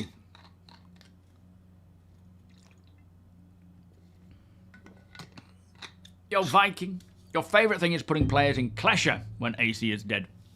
I mean, no one's playing AC. It was the one where you couldn't log into the game. Myself and a number of others posted the issue to CIG. If the spawn resolve error 64,000 seems... Oh, okay. Seems to be okay now. That's good. Chewbacca, how you doing? The Arastra. I am very intrigued to see what this new ship seller is, where they said players will find it fun. Someone actually mentioned in the... yeah, Calvin, thank you for the follow, mate. It is down right now, sir. Server maintenance for the next 3 and a bit hours, I think. But someone mentioned it could just be the one at Levski for Nyx, which could be true. It could be that they're working on the ship seller at Levski rather than a potential second-hand dealer, pirate deal, you know.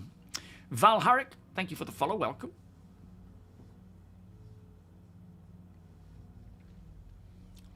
Mike Brewer. Who's Mike Brewer? I wouldn't mind it being, what's his face, the YouTuber who does those really calamitous ship videos. About the bounty hunting, they unintentionally had a prison pod in. Yes, they did. Yeah. Maybe those are used in Squadron, so I think that's likely why we're seeing the. You know, that's it's a Squadron asset as well as being used for bounty hunting. So I think it's more likely that it was just a prop they were using, and one of them came in that was working, and they didn't mean it to, so they took it out quick.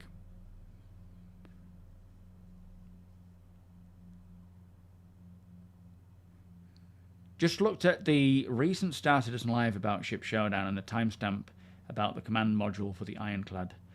Yeah, thank you. What is it the point you're making about the Ironclad not releasing? And is that what they said? They it's not coming until it's ready. Is that exactly what they said? Was it? ND fan, how you doing? Thank you for the follow and welcome. Scooter, that's the guy. When I was young, anyway. I am new. I got the raft to do cargo to make money, but the elevator keeps messing up, and I am wasting more time than money I am making. Any suggestions on what to do, maybe other than cargo? That's the right way to do it, ND. Right now, the freight elevators are causing more harm than good, so absolutely, you know, step away from doing that if it's causing more annoyance. Try your hand at maybe mining, salvaging. If it's not like combat you want to do, if there's combat, then there's a lot of options there with bunkers and you know, exploring the Hathor locations and other locations to see if you can loot some stuff. Other than that, what else do we suggest? What else is there that fan can do that doesn't involve the raft and using freight elevators? I mean, the problem is freight elevators are kind of everywhere, but the less you use them, the less chance they will break, I suppose. So you're solo. I would certainly say, you know, while it's still alpha and being worked on, do some solo combat stuff. It's quite fun. You can do it in a ship, or you can do it in on foot, like in bunkers. What else is there? You could join our org and come and join us with all of our online calamities. You are more than welcome to. I think this coming Wednesday we were planning to do the whole Lazarus playthrough. APOC has been doing a lot of research and setting it up and trying to plan it, but it looks like there is still a lot of problems with the whole thing.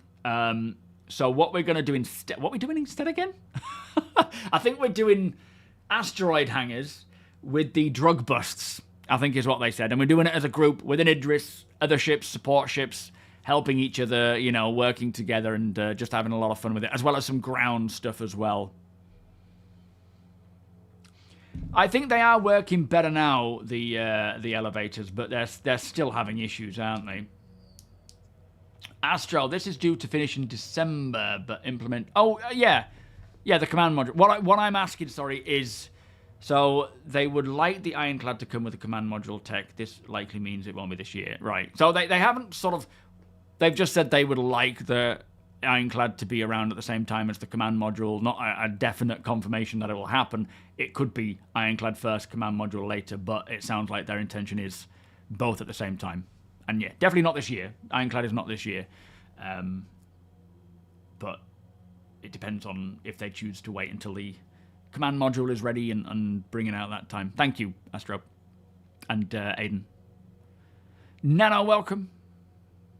The more you use the freight elevators, the faster they have a fix. That's true. Yeah. Get breaking them all.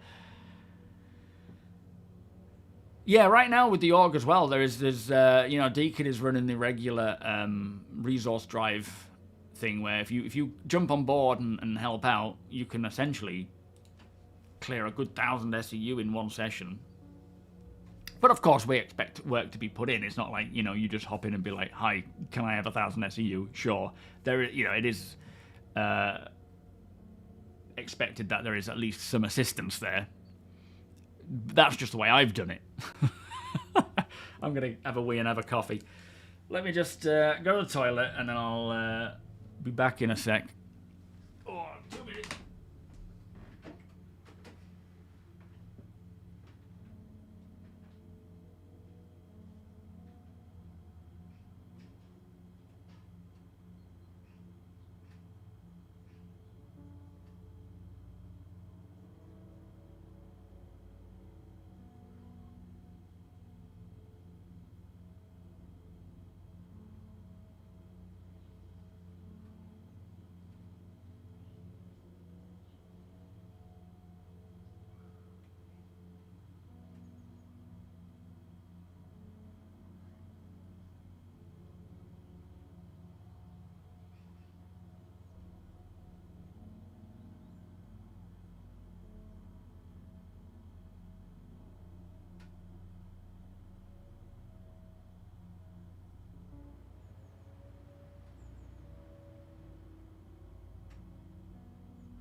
Good grief, I need a haircut.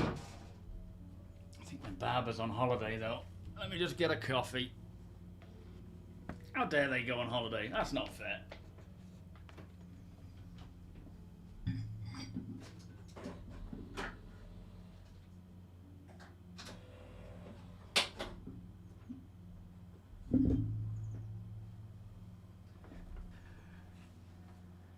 Here we are.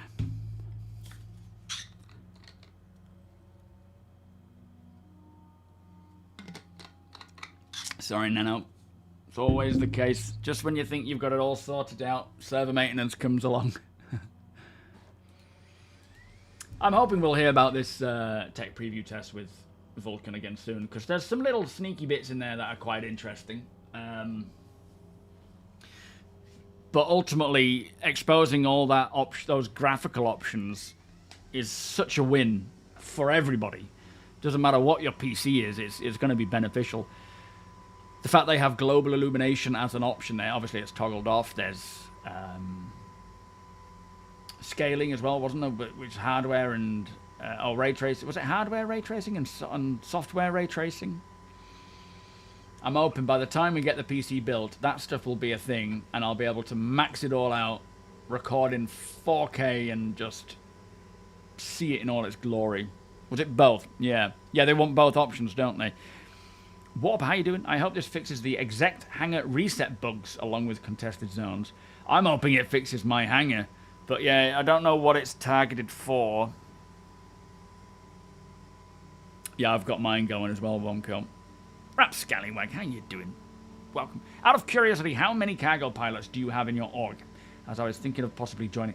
I don't know. We actually have... So, APOC, bless you, my friend, has done a lot of work on the Discord recently to... I mean, he's done a lot of work on the Discord, full stop. But recently he changed a lot of the sort of divisions where when you join the org, you can choose which divisions you're interested in. Be that, you know, mining, salvaging, hauling, logistics, security and whatnot. You can be in all of them if you want. And then you'll have access to that area and you can discuss with other people. We have a lot of everything. We have a lot of people who want to do all sorts of things. We have every place covered, but that's not to say that we won't have a place for you to join us. We, you know, as much as there probably isn't a great call for a lot of people doing the same thing because the scale isn't quite there yet, when crafting and base building comes along, we are going to, like, logistics are going to be a constant thing to deal with, and needing people to run supplies and resources and security and ships and vehicles and players.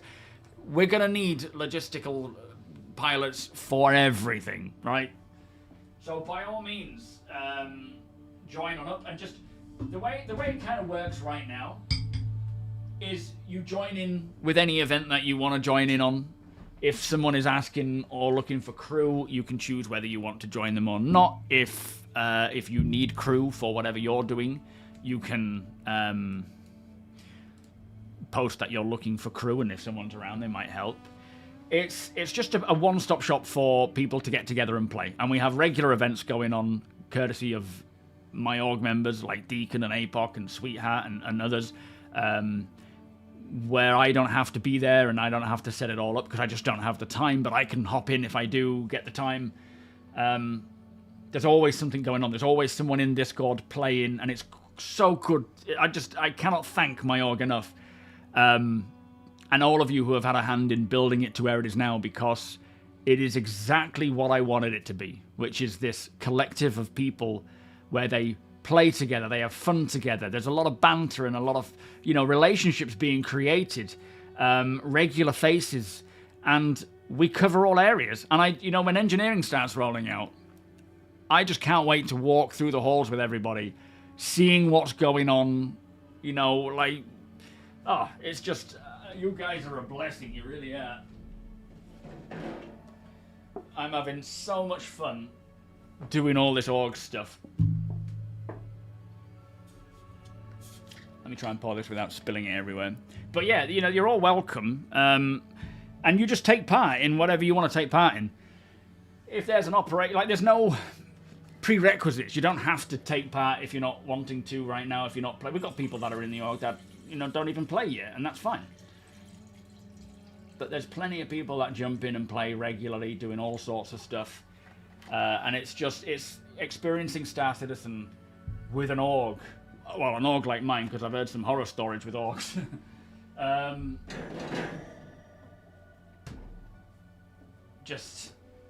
It is so cool to see how active and how fun you lot are.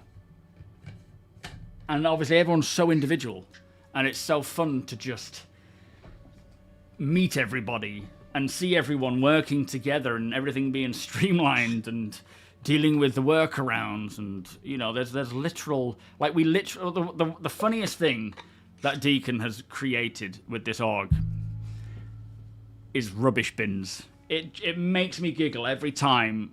There was the literal problem we have of littering on board of a ship. So we have to bring in, so Deacon had this idea of bringing in one of these small boxes with the little recycling label on, the 1830U boxes, which is just like a mission box, with and using it as a litter bin. It makes me chuckle so much. The fact that it actually functions like in the real world, where we're asking people to not just drop their bottles on the floor of the Idris hangar, please, just pick them up in the mess hall, put them. It's it's a different kind of video game, it's Star Citizen. There's so many, and just when I'm walking around on the Idris and I'm hearing you guys chatting to each other and all the little quips and the funny little digs you do to each other, and it's just so funny. And to me, and me to you guys, thank you, Ryan. Much appreciated, my friend. Thank you for enjoying them. Do you know why there is no possibility to sell ships that no longer... they just haven't brought it in yet. They do want that. They want us to be able to find ships, claim ships, sell ships, create ships. It is just, a lot of things need to be functioning before that's possible. And we have people with pink beards and green hair. And yeah, you'll know Binks when you see him. We'll just say that. Even if there were no player markers, you'll know him when you see him. Yeah. There's no demands. There's no minimal skill levels. You just... And yeah, real life comes first. You just jump in when you can, have fun, and then hop out and then join us for the next one. You don't have to talk, Rap. What we tend to do, as long as you've got as long as you can hear us, that's more than enough. I don't expect people to talk. I get the anxiety of talking in social situations, and as long as you can hear us and follow orders, that's more than we can ask. You don't have to speak to us. It helps in terms of, like, you know, relaying information, but it's not a necessity. And I think it is important to note that many people in the org are from many different countries. There are many different accents. Some of them speak English fluently, better than I do. Some of them not so well. But it doesn't matter. We all get by. We all help each other. And it's, like I say, it's not necessary. If you don't want to talk at all, just hear us. And you know, if you can follow orders like, get to the turret, or can you move this over here, and just crack on as normal. 10 short, thank you for the follow. Welcome. Yeah, I want to sell, on our off-grid series, he does like to stand out, does our Binks. On our off-grid series, we bought a raft, and then we bought a Zeus, and it'd be nice to have been able to put the money to, from selling the raft to picking up the Zeus. That would have been a lot better. 10 short, thank you so much for the subscription there, my friend. That is very kind of you. Beers and party, please. Thank you, sir. Welcome. Why drop a bottle on the floor when you can yeet it out of the air? That's a good point. That's a very good point, actually, Steed. Risto, welcome. Yeah, day off. Servers are down. Oh, it's your fault then. I know who to blame. Mostly because I don't use a headset when I speak. The feedback loop from my microphone will overwhelm everyone in the channel. Yeah, that's... We do ask that you obviously have, like, push to talk if you are talking. And occasionally we've had it where someone's either got it on constantly broadcasting or whatever, and you hear that crazy, like, feedback or whatnot. At the end of the day, though, we're a good group of people that will help you to figure that out. I know when I joined for the first time, I did a full-on, like, online thing with Armour and the sort of tier 1 Spec Ops Milsim group. I was new to PCs. I didn't know how to do anything with VoIP. I was just Googling everything. And it felt very, like, pressured. And, like, if I made a mistake, they're going to be like, get out of here. We're not like that. Not that they were like that, but we're not like that at all. If you are struggling with your mic, just mention it on Discord, and we can help you to figure out the commands. We can help you to sort it out and get it working so that in the future it is no longer an issue, you know? Yo, 10 short. We have a new rule. Don't even throw them in space, because chances are they will return to the Revenant. The Revenant has a habit of picking them up. Just stick him in the box. Don't pick up the box like I do. Stick him in the box. You don't eat or drink in the ship. You have a feeling it might still blow up. That's some PTSD right there. Thank God we don't sit around in a circle and demand from you to tell us 10 things about... Yeah, it's like, right, stand up. Tell us about yourself. I've never... Like, why schools ever did that? Just ridiculous. Frossetti, how you doing? Hang on, you've been here a while. What am I on about? There was this device I made where no one's voice overlapped, but it was expensive. All right. Well, I think eventually the VoIP system in Star Citizen will be everything we need it to be. But and I prefer to use VoIP because I don't like the fact that when you're on Discord, if there's more than like 7 of you, 6 of you, it is just often like multiple voices all at once. We have a lot of voice channels now which have been sort of changed and tuned over the years, or over the, you know, the course of this year, to kind of make it more streamlined so that you're in different groups, like security group, or hauling group, and ship groups. But eventually there will be a full hierarchy VoIP system with Star Citizen. Hopefully not too far off, but yeah, it would be... We get by with what we have, let's put it that way. Exclamation org, as Sandman has just listed there. Thank you, Sandman. Yo, Emat. Hopefully it's not up for too much longer. If it lasts 2 hours, there will be no playing today for me. Trumpet Dude, how you doing? My accent is a bit weird. I was born in Northampton, then moved, then at the age of, I think, 8, moved up to Yorkshire, East Yorkshire, and now I live in North Yorkshire, so it's all a bit skew-if. But I guess Midlands is the where I was born, but for the majority, I guess it's... I mean, I don't have a Yorkshire accent, so thankfully I've still kept my southern accent. You always get bullied by Deacon when you talk in Discord. Well, that's just rude. No, the last we heard about the Origin 600 is there's no movement on that there. The concept is still... The last concept we saw, or the last re-concept we saw, that's still the plan. Right now, there is no movement on it. And VR... They haven't said anything specifically about VR at all recently, but Vulkan, the new Vulkan API, is needed for that before they start moving on to that. And with them slowly trying to test this new Vulkan stuff brought over from Squadron, we could skip this one, it's really old. With this, you know...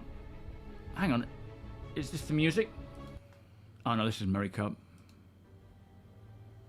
No. With the, once they have finished doing the testing of the tech on the tech preview for Vulkan, and they feel like it is at a good stage to bring into the PU, at that point, it might be along far enough to where they can actually start working on VR. But that's not to say they will, because it only impacts a handful of people for starcitizen. It's not like it's a priority, you know, like other optimizations or, well, I don't even know really who would be working on what, but they do want it, they know they want it, but there's been no updates at this time.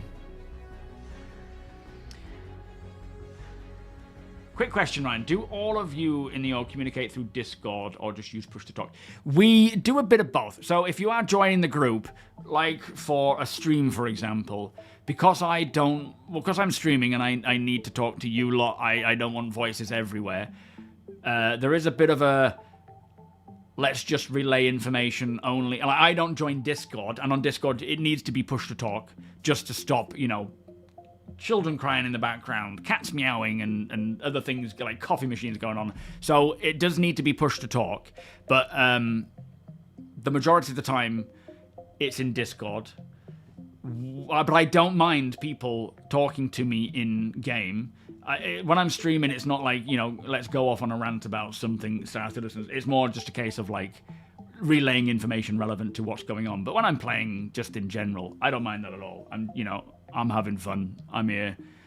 You can chat away. It's just when I'm streaming to make it so that I'm able to talk to everybody. We keep VoIP to a sort of, not a minimal, but a more contained state, if that makes sense. John, how you doing? Welcome. Does that make sense? Fire, welcome. Over the weekend, I saw The Revenant as a red outlaw. Is there a story to this? It's probably just it targeted someone and then it got called red. I don't know. What were you guys up to? What did you do? Nice one, Chewbacca. My southern accent is weird. We've got Sweetheart and his son. Is your son's Dark Tide? His friend isn't a Texan, is he? You guys have that proper Texan twang. Is that what you call it? Since we're sharing, I am Amigo, who likes tech and sunsets. I like cuddles with Sandman to make Jones jealous. I always knew it, you know. The Nameless, 7th Nameless, welcome. Yeah, that's old Squadron gameplay. That's from, 2016, was it? VoIP should also work with remotely talking to someone not nearby, but sometimes it should be able to overhear you talking on comms. Well, the way it needs to kind of function is you've got local, like proximity, right? That needs to make sense to the environment, to the decibels around where you are, to what you are wearing on your, like if you have a helmet on or not, or a mask or whatever. And then you have the sort of the party chat as such, which is comms radio, which needs to function as if you are speaking to people over a radio. So if you're wearing a helmet, maybe you can speak. If you're not, maybe you can't. Ship comms boosts the length of the signature of the signal of the range of comms in the party, or if there are no like relays. But there's also a lot of the hierarchical stuff to do where you might be in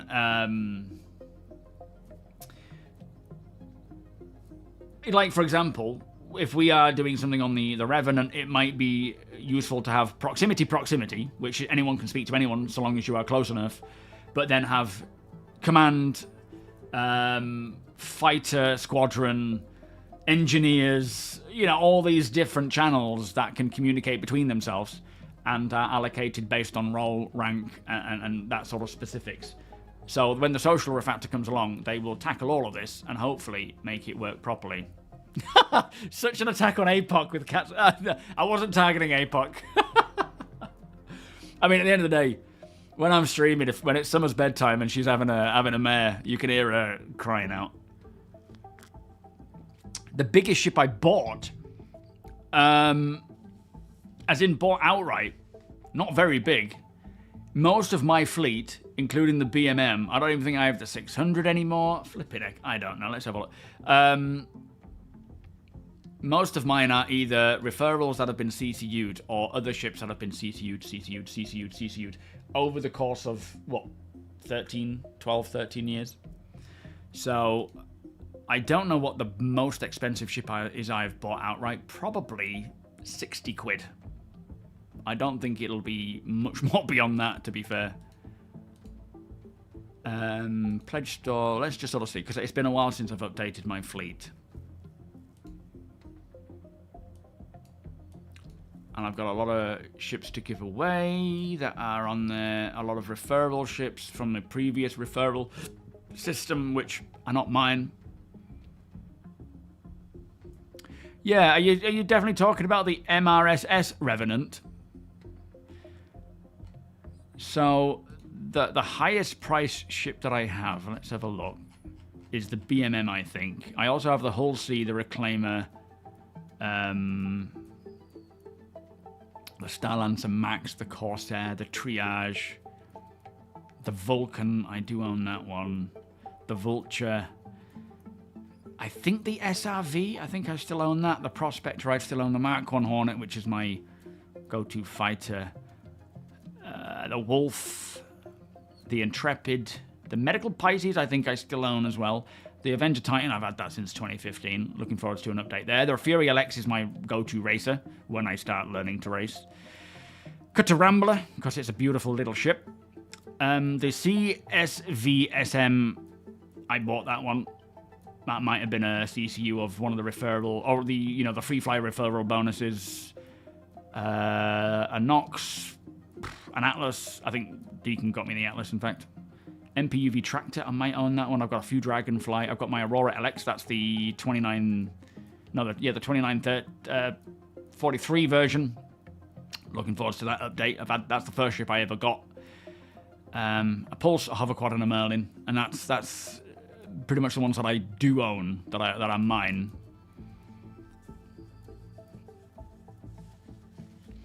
But I don't know the last time I spent anything more than 50, no, not even that much, 40 quid on upgrading a ship. I can't afford to buy the big ships. Thankfully, I've got a huge fleet from over the years that I can use to sort of chop and change, but I don't do it efficiently. I don't do it based on, you know, making the best transaction with following the CCU chain. I just go with what I feel like.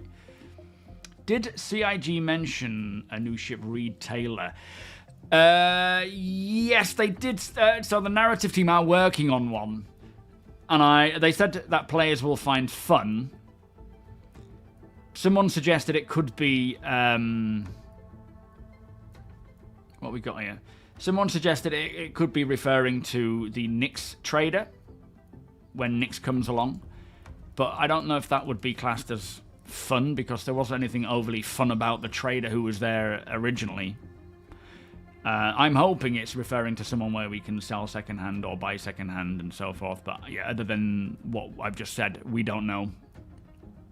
MRSS. So Dark and I are Southern Appalachian Hillbillies, Western North Carolina, not sure where Savior is from, Illinois. Right, okay. I mean, you can always tell when you bump into dark or sweet. I feel like you're in a cowboy movie. That's my only experience with the deep sort of Texan accent. I wish they made a way to undo an upgrade without refunding the whole... I have no idea, Brad. Yeah, it's... as I say, I'm not one to know much about how to do all that stuff, so I don't know what to advise with things like that. Have I ever played Barotrauma? No, Barotrauma, sorry, I haven't, no. But we will get, like, in-game audio comms, you know, like tannoys and things, where you can either speak over it or announce, call from the bridge to the engineering. That is something as well that will come. Mod, welcome. How you doing? Hangar of Shame showcase, yeah. Like even my fleet, that because it changes all the time. It's just little changes here and there. I never keep up to date with it. You've got a name for your Star Lancer Max, an ironclad that you got in your head, and I've got an idea that I am at a base or a station. So org bases, for instance. This is Captain blah blah blah of the ironclad. I would like to say like ironclad class or something along those lines. But yeah, I would love to be able to do all the proper lingo and say it properly, but I know I'll forget. The difference between the Mark II and the Mark I, I think it could be to do with the weapon sizes and sort of more law-based, up-to-date military tech versus, well, not it's still civilian, isn't it? The only reason, like the Hornet Mark II is essentially, in my opinion, a better ship because it has higher, like stronger firepower. It's a more modern fighter. The Hornet Mark I was probably the very first ship I saw of Star Citizen when I first discovered the project. So for me, it's always held that, and that's significance. And I would like to stick to that and get good at it, just purely because of that. Part of me is like, you should just use the Mark II. It is ultimately a better ship, but I'm hoping there'll be enough trade-offs that and I'll be able to practice enough and get good with the Mark I. Do you think we'll be able to decide what hangar you get at the player space stations, considering it's different to the ones in Stanton, like Everest? So, what do you mean? As in, like, the sort of Selfland, Revel and York, and that kind of stuff? If you are, like, being allocated a hangar for a temporary basis, probably not. If you are requesting to rent a hangar or buy a hangar, then yeah, you'll be able to choose what style. Whether that's at space stations or just at landing zones, I don't know, but yeah, they still want us to have the option to buy and sell and rent hangars. Yeah, at first when I heard about the bed idea of removing beds, I was a bit like, no, I like that idea, but ultimately now I've got a 3-year-old. Well, by the time we get the bed stuff, she might be like 12. But I'm happy to know that I will be able to just be like in the middle of nowhere and think, I need to log out. Summer needs me, Rachel needs me, I need to get out. So I'm quite happy that we are having a no bed required log in and out. With the Wolf, they mentioned an unveiling at Sherman, and Kruger is out of Cascom in Castra. I hope we see a new system next year. I would expect Nix to come next year, personally. I don't expect Castra. Maybe, if they can... If next year, after this year being focused on playability and stability, if next year is, let's push features out, we could see multiple systems like Nix and Castra. It really depends on just how far they can get along with it and how much it's going to break things, but... yeah, I'm expecting Nix next year, personally. Yo, T-Hole. Are the servers back on? No, they're not. Okay. I was kind of happy to see them retire the Mark I, even though we're still in alpha. It's a bit like these permanent changes that are coming in that are still in alpha versus a finished product. I like that aspect of Star Citizen where time moves on and in-game lore changes. It's a bit like when they, with the whole Imperator of changing, even the narrative team were caught off guard when one of the questions that one of the citizen cons was with Emperor Costigan, his term coming to an end, who are we going to see next? They were like, wait, what? How long has it been? And it's like that, you know, Imperator served 10 years, and they completely forgot that the sort of in-game time or the real time has passed on. So they were like, right, well, we'll do a whole Imperator voting thing, and they did, and now we have whoever we have. Addison, isn't it? I can't remember now. I think it's Addison. But yeah, I kind of like that because I'm a big fan of the lore and I follow it as much as I can. So to me, it's interesting. But I can understand people's apprehension of not wanting that to happen while it's an alpha because they're maybe waiting for it to go live and it kind of feels like they're missing out. But it is, you know, a choice that I'm happy about. But I can completely understand why others might not like that. HMS Keith Kegwin. Keith Kegwin. Keith Chegwin. I don't know if many of the non-English people will understand that.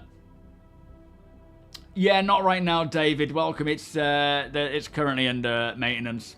There's no one playing right now, I'm afraid. Should be too much longer. Maybe another hour and a half at most. Feral 7, just Kiddo 7. Every system is going to look cool. I am so excited to see all these new systems. Question for all: is Pyro a bust? Is it used or populated as much as Stanton? It's definitely not a bust. I don't think it's maybe as populated. I mean, it might be. I don't know. I think it's probably quite evenly spread, but it's a pirate system. So if you're not into piracy or criminality, then you're probably going to favor Pyro more because you have more freedom to do stuff. There is a lot to entice people to Pyro who are non-criminals.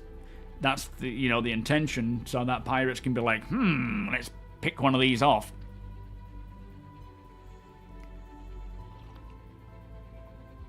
Yo, Taco. You used to be able to sell construction materials on the Reclaimer grid, even after physicalized cargo. Is that still the case? Yeah, I mean... Oh, do you mean like if you land with it all on your cargo grid, can you just sell it directly from your ship?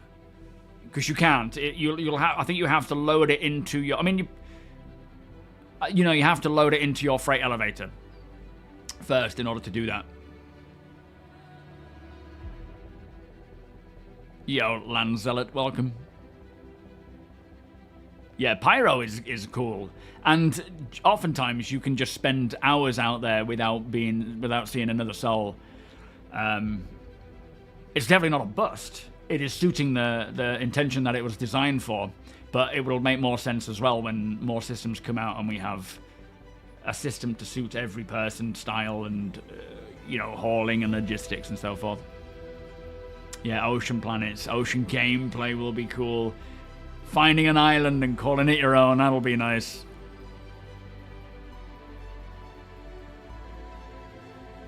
Pyro's your holiday destination. Yeah, you have to unload it, dude. Secules, welcome. Pyro can be very chill. Yeah, absolutely. When I was doing my off-grid stuff, it was very chill for the most part. There was occasionally, like, the dangerous stuff happening, but it is a beautiful place. You're not letting go of your Hornet Mark 1 Ghost, Dave. Yeah, I just can't... I love my Aurora LX, my Mark 1. It has a lot of significance to me because of the original, starter thing. So yeah, it's as much as there's probably better ships out there, we're holding it. We're holding it down. Ba ba ba ba ba. Connor, welcome. What does the Star Citizen under maintenance time slot mean? It just means they're maintaining the servers, so you won't be able to get in while they're doing that for the duration that it states. And then when it's done, you'll be able to get back in again. It's just general server maintenance that they've started doing more often now. Usually when I'm streaming. Stimpack is 7. How you doing? Oh, the Hornet was the first fighter you ever played with in Wing Commander. Very nice. Well, for me, it was when I saw the Kickstarter video and they were on board the Bengal. He walks around, he gets into the ship, looks around the cockpit, takes off, and it's like, oh, beautiful. So that's always had that kind of connection with me. But the Mark IIs look so sexy.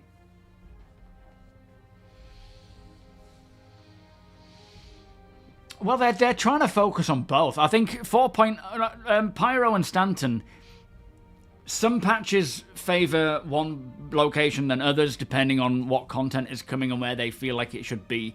Right now, we have quite a lot of variety to spread people around to different locations, and it's nice. It's good to see. Like the other day, in fact, when I was trying to sort my hangar out, I was taking off from New Babbage. This has nothing to do with what I was saying, really, but when I was taking off from New Babbage, going up to the spaceport and back down again, there were so many ships coming and going. It felt like what they've been trying to get to, where they have NPCs, you know, making the place feel alive. It felt like that because there was just so many haulers, fighters just moving around outside the space station, flying down to the planet, coming out of, you know, it was so populated. It was lovely.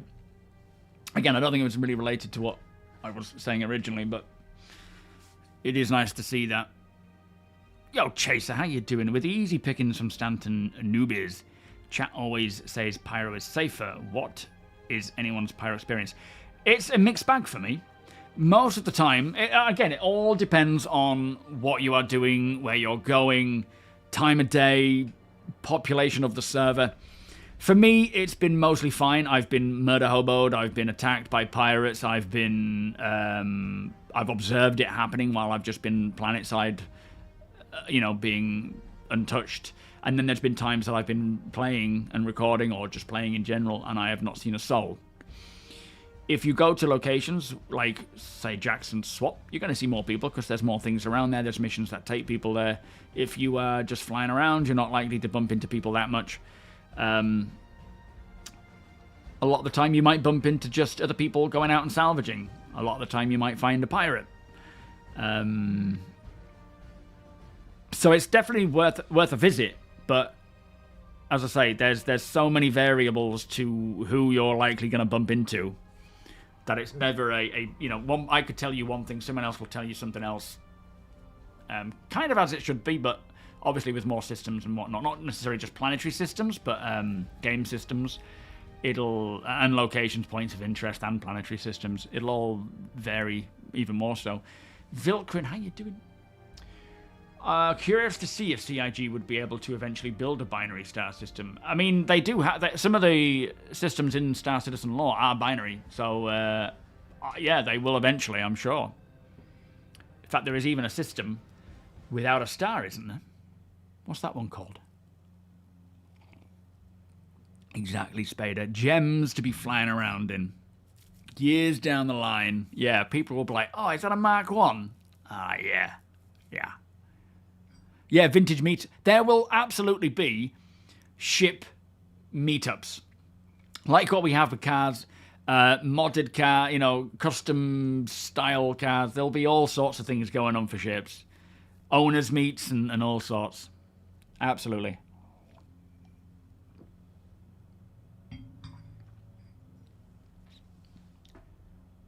Oh, the Breel Stalker. Yeah, I'm really intrigued to see what creatures we're going to be getting this year. I'm hoping that when 431 comes along and they push further with the ASD location, or the Onyx facilities, sorry, that there is a creature revealed there, and it's not just a kind of irradiated version of what we have already, which only really leaves the Khasi Grazers. Oh no, it's a irradiated Khasi Grazer. It doesn't matter. Just don't get too close. There's so many possibilities. And if you look at the Dress to Kill panel, where they had that sort of sketched idea for the creatures they want to bring for 1.0, there's a lot. Some of them are very much variants, but there could be potential ones that we have never seen before. SMB Kraken shipmate, yeah. Do I kill myself landing more than any person or NPC? I mean, the fact that I had to legitimately think about it tells you everything. But I still think no. when it's going all right, my landings are actually top notch. But yes, occasionally, I will admit, I slap into things. Yeah, if you've got a Shepherd's Rest, you're probably going to get shot at. Avoid Shepherd's Rest if you don't want to be shot at. Having no star is easily probably for them to build than having two. Yeah, there's definitely going to be a bit of a mind meld with trying to figure out how a binary star system should work and would work. Obviously, that you've got. I mean, they do exist, don't they? So they have got some science there to go with it. Casper, welcome. Yeah, rotations.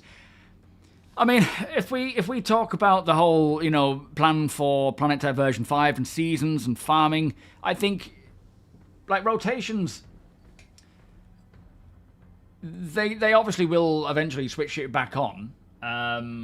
It just brings a lot of things to consider with Lagrange and orbits and so forth. So I don't know what they need to figure out and get it working. But surely with things like seasons, it has to happen at some point soon. Well, not soon, but at some point, full stop. But yeah, I'm looking forward to that. It'll just make the worlds feel a bit more alive. You'll have to really think about navigating. Hopefully not before quantum travel updates. That would be kind of annoying. Yeah, I never played Wing Commander. It's not what a lot of the naming systems are. That's cool. Let's strike. Have you got it hooked up and set up yet, or are you still waiting for it to be delivered? If you need settings to start up, if anyone has recently bought a TOBII, if you've used my link, thank you very much. If you want to know the settings I use as even just a starting point, I think !TOBII will bring that up for you, or you can go to my Discord and see it there. I think APOC, didn't you make it into a screenshot as well? And that way, it'll at least be a starting point to set you off, and then if you feel like you need to tweak anything, you can do so. But yeah, thank you, Lestrike. I cannot play without it now. It's amazing how much it becomes a requirement. Did you like the event where everyone was on wolves? Yes. Yeah. We'll definitely do it again. Yeah, we'll do that again, because one of my... Sometimes, it's not even the event that I like the most, it's the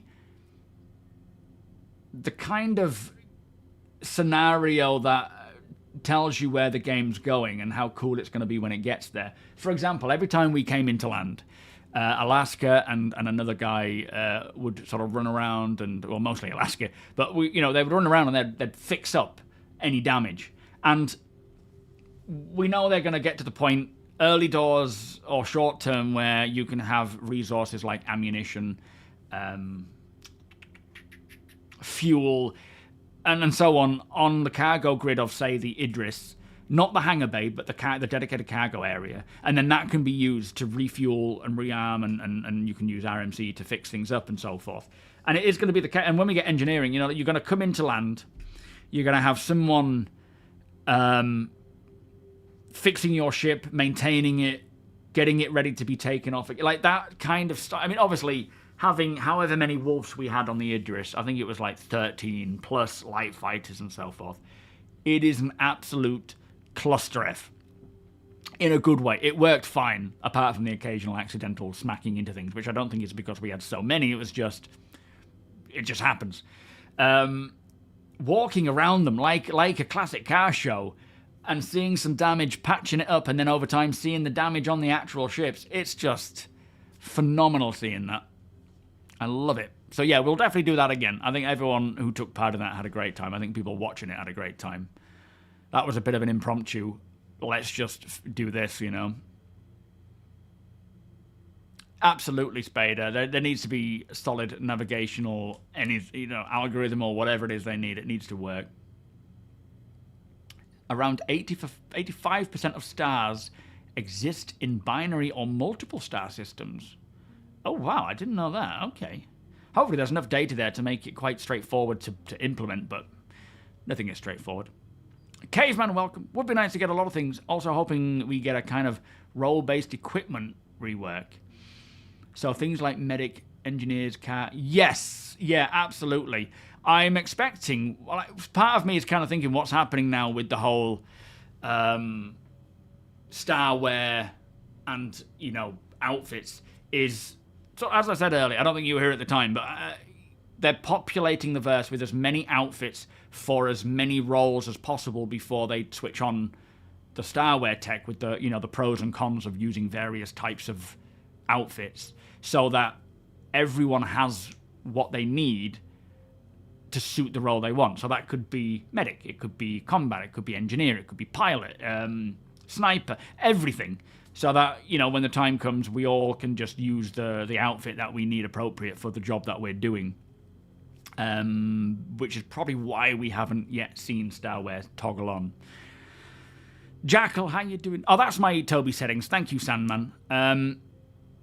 So, yeah, if you've got a TOBII and you want to fine-tune it, or you're just starting out with it, use that link, tweak it to what I've got it set there, try it out, and then just fine-tune it to whatever you need.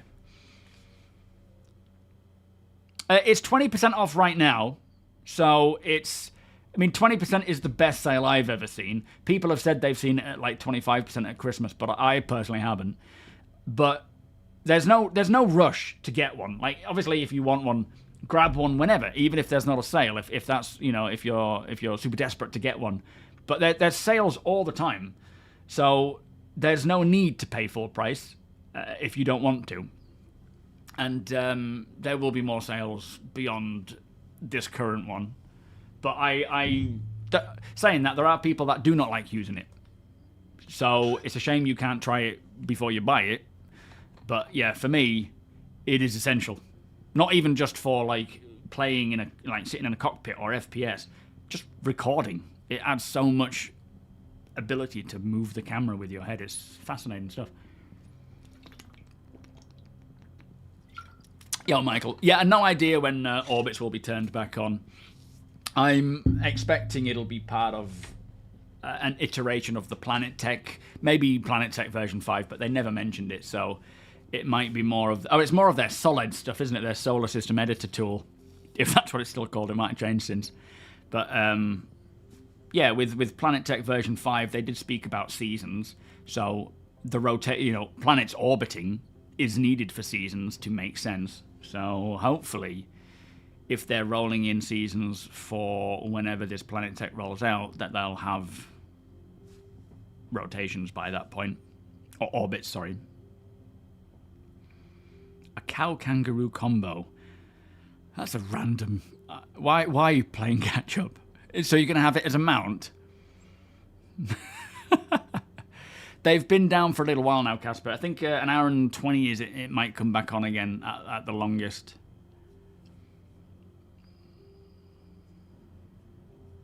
Yeah, the thing with it's an expensive piece of kit. Like there's other priorities, like sticks, for example. Saying I am very much like sticks or TOBII. I just... It's a hard one because both really enhance the gameplay.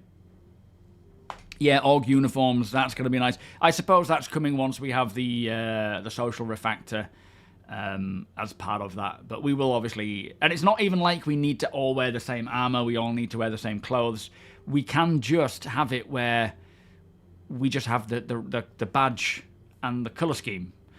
It might be nice to have, you know, designated outfits for different roles and so on, but I don't want to restrict everybody to do that. So having it where you can choose the outfit you want specifically because you like that outfit, you can just wear the org colors when you're representing the SM Borg, and you can have the badge as well. Suspensored belts from Dune. What are the suspensor belts? Are they the ones that allow you to deploy? Pride Ceratops, welcome. Tuna No Crust, welcome. Commander Capitalism, are you making a good amount in the verse? Well, not right now, because nobody can get in. For maintenance, not because it's broken. Kaz, how you doing? What are your thoughts on this year of stability so far? Is there anything that you've expected to come out of it and didn't, or anything that you were surprised by? So, overall, it has become a lot more playable and stable and just enjoyable. There's obviously some outliers, like freight elevators being a nightmare. There was something that I was expecting to see by now. What was that? I said it in a video recently, I think, where...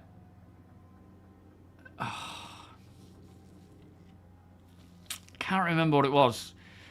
there's certain things like, you know, the radars, the signature system, quantum travel, although I know why they're not out yet, you know, like quantum is tied to the whole flight mechanics, it's taken a long time. There was something else that I was like, I am genuinely expecting that this year and would be surprised if it didn't. But ultimately, if it's a feature, then I kind of just accept that it's not necessarily the priority this year, and getting what we have playable and solid and just fun is. And so far, it has definitely been much better than what it was. And I'm hoping that with other areas, I suppose, like infantry and freight, they can at least make it to the point where... Sorry, freight elevators. Get it to the point where it is essentially working as it should and not being a problem, even if they still have to do more long-winded work to get them resolved in their entirety. Oh, what was it? I don't think it was charge and drain. No, not that.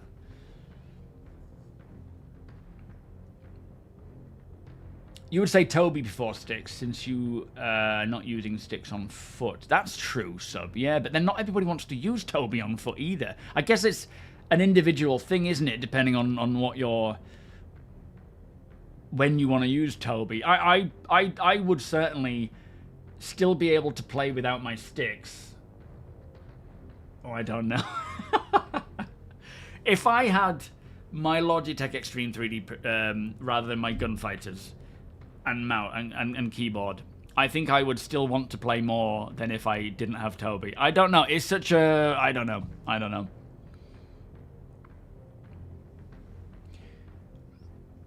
Yeah, if you can, don't buy it. If you can, grab it. It's... If you're getting by with your webcam and you're fine with that, that's great, you know? Then it can wait, or it doesn't need to be purchased. Don't you just love the surprise maintenance? Absolutely. Yeah. No, I want engineering.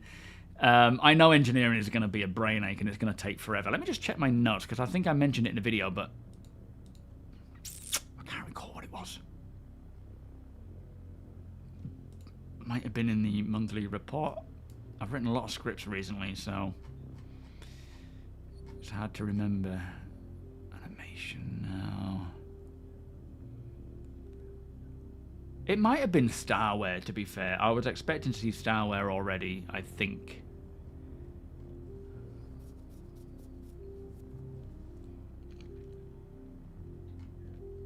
Not hacking.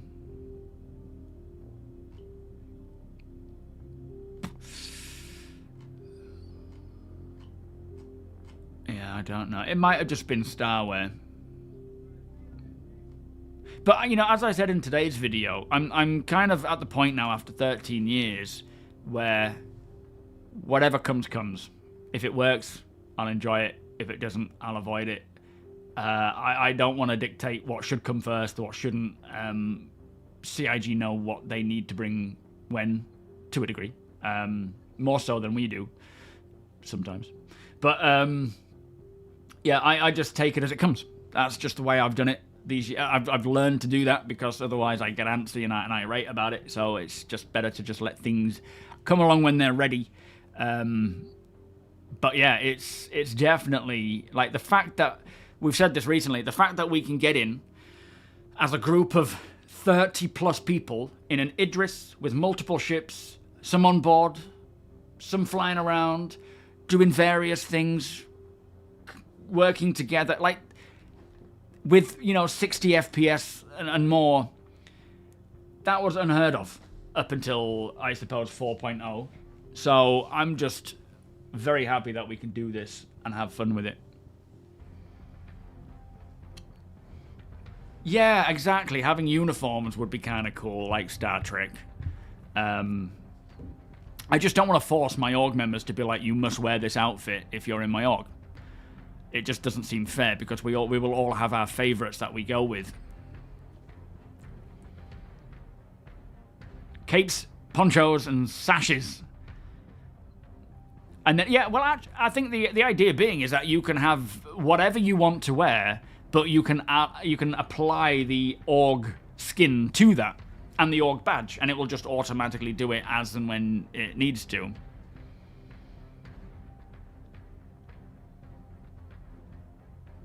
I think you sleep well if you talking all day like that. You just don't stop. Me, Nano. I don't think that it makes my throat sore. Fuck, how you doing? Welcome. Yeah, that's true. I do like having all the keys as well with the sticks. Rage Mage, how you doing? Something to consider is that buying something like that really depends on your gameplay style. If you're a dedicated FPS person, then eye tracking isn't going to be all that important to you. No, but if you're a dedicated FPS player as well, neither are sticks. So you're kind of in the same boat. I think one thing is, and again, I suppose it's sticks and TOBII, they do work for other games. It's not just Star Citizen, but if you're a Euro Truck Simulator or something along those lines, then TOBII would probably be more beneficial than sticks. But if you play other fighter, like space or piloting games, then sticks would be beneficial. I think just both is ideal, and there's putting money aside and saving up for it if you can is a good option. But at the same time, both sticks. Like, I suppose that's the other thing. With TOBII, if it's TOBII you want, there is a set price to that, and it's expensive. If it's sticks you want, you can scale the price based on the quality of the sticks and still get a decent experience. So there is a bit of a difference there. But it's, each individual has their own priorities, right? Well, yeah, I mean, the residents of Pyro are wearing starwear, but we can, Yeah, Track Hat, Open Track. There's another one in the Beam Tracker, I think. Oh, Maelstrom. Yeah, that'll be nice. I disagree. I think engineering is something that should be implemented. I think the janky state of Star Citizen is slowly being reduced with all the quality of life and updates and things. But it certainly needs to come in. And be tested, and I think it could help with. I think the problem is right now there's ships aren't using the version that it should be using, so we're still using this secondary system that can cause jank, and I think it's important to get the proper stuff in so that they can actually work on just optimizing that and fixing it and making it work properly, so that we're not using these double sort of systems. Daz, how you doing? Not for a while, I'm afraid. I think. Bounty hunting will be potentially a next year thing, hopefully a next year thing, but I can see it being a little longer depending on how long it takes to get signature systems in and other aspects. Yes, yeah, like what we saw at the end of, I think it was the Dress to Kill CitizenCon panel, where they showed that you can have your ships, your bases, your clothing and armor with a player skin, with an org skin,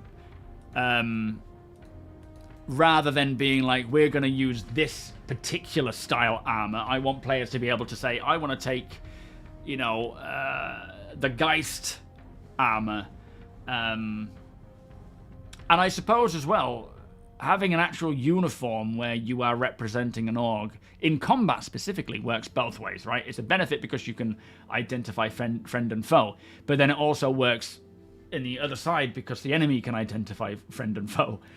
So there's that to consider, but yeah, it depends on what we're doing, but I think in most part, wearing whatever armor you want based on the role that you are performing that day with the org, as long as you have the skin, the coloration, so that we know, that you are one of ours. Back to school sales, yeah, that'll be happening soon. Oh, I can't wait to be like going to all these stationers and getting summer set for like. Although we're homeschooling, but still, we'll get like a pencil case. We'll get all these different pencils and crayons and rubbers and so forth. I used to love that. When you'd go and get ready for school, and then you'd go to school and be like, Do we know what the unexpected maintenance is for? I think there was some information about it, wasn't it? Has anyone got the link to it? I can't remember what it was for specifically. Yeah, subduing an enemy, handcuffing, putting them in a bounty thing. We need all the bounty locations as well, like the admin offices, the prison cells and things. Me and two friends, Dave and Dak, will be joining your org. Oh, very nice. Yeah, we'll have you, of course. Yeah, apply and either myself or APOC will accept, and then let us know in Discord, and we will give you the necessary roles. Dak, how you doing? Welcome. They did accidentally leave. Yes, they did. Yeah, which is cool. I mean, that's so that in Squadron we've seen that being used where I think at one of these Asiedo Comores, if you remember seeing that little teaser they did a few years back with this kind of Comore that opens up like this as like a satellite. It's being decommissioned, and the part of the mission in Squadron takes you to this location. And I think you're supposed to capture someone and put them in one of these bounty things and push them into the ship and take them somewhere. But obviously, I don't know what the actual storyline is there, but we've seen that unfold. Long-time watcher, first-time catcher of the live stream. Thank you, Chaser. I just wanted to say I adore your Vulture videos. Yeah, it would be nice to be able to get back and doing that again, but I finding the time when we start having all these news things coming out is hard, but I'm looking forward to getting more gameplay stuff in there.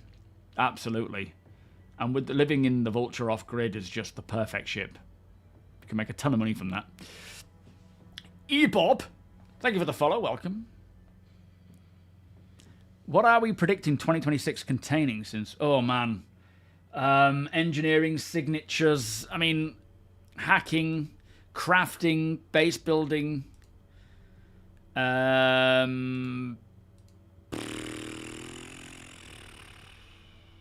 refining ships potentially, AI, Vulcan, if not already, that should be out by then anyway. More creatures, more missions, the spawning changes, all the stuff from Squadron with like improved animations and interactions, physical interactions. Hopefully new inventory UI, but that might take a while. Quantum travel, all the flight changes, that's going to be a big one. Yeah, radars and scanners, the transport refactor. Hopefully the social refactor with org stuff, but that might take a little while. I don't know if that's can come next year or if it's more of a long-winded thing. More economy updates, maybe even a player-driven economy. Nyx. Maybe Castra. Dynamic meshing. More performance and optimizations. Better audio. A lot is potential, and I think their intention is to kind of roll out as much as they can, but it could come incrementally and take a few years. Yeah, we definitely need server maintenance on a regular basis. Just general purpose maintenance. Thank you, Wonko. There's the link. Oh yeah, being able to, you know, walk with your hands in 0G. Mojo, how you doing? I just like to play without the game crashing. Yeah, that, you know, more stability on that side of things as well will be nice. Am I getting the Ironclad? If I have a ship that I want less than the Ironclad and the CCU is within a 50 or 40 pound range, then yes. Otherwise, no. And I think my org will probably have quite a few that we can all use and crack on with. Oh yeah, I suppose we'll hear about in 431 Hurston Dynamics winning this thing. The jump gate station getting updated with Hurston branding as well. At the beginning of the year, I heard that they added the ability to wear clothes and armor together. No, they spoke about that's what Starware. That's one of the things Starware allows. And I think I think people actually managed to fake it with a bug. The NPCs of, well, anywhere now really, but Pyro more specifically, they are using that kind of tech where they can wear armor, they can layer armor and clothing together. We don't have that yet, but Starware is something I suspect we'll see next year as well. Or hopefully this year, but potentially next year. Yeah, I think the trouble with the org and social tools, they said that their priority is the transport refactor. Once they've done that, then they will move on to the social refactor, which covers all that stuff. We are still waiting on the transport refactor. I don't think it's too far away, because they did say they're just working on additional features for it. So I'm hoping that'll come out within this year, at which point they can crack on with the social stuff. But the social stuff and the org tools, there's a lot to do there, because that also includes VoIP, the party, org. You know, it covers a lot of things that need a lot of updates. So it could be quite a while before we see that. That's not to say that it won't come next year, but I just don't know how long it will take. Question: if the skin of an enemy org is applied to their armor, and you take that armor, are you able to dress like them and infiltrate? That's a very good question, Spader. I hope so. I would assume so. I would absolutely assume so, because it's not like, you know, you take it off and put it on you and then suddenly, boosh, it becomes this SM Borg color.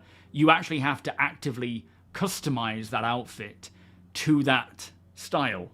It's not like it's an automatic switch. So essentially, you could take out a rival org or, you know, a group and then take their armor and wear it, and you will have their armor. So yes, that should make sense. It's not going to be like this, you know, faked automatic switch system. It is you know, you are actively applying that color to that armor. If they drop nicks in this maintenance, is that what La Presse has said? Is that what the magazine said? I can't wait to see how much better the performance is with the new... Well, it's not just Vulcan. It's like there's Vulcan. There's, you know, the actual R&D team are focused now on prioritizing engine optimizations and performance improvements. There's a lot of stuff that will come over from Squadron as well that will improve that area.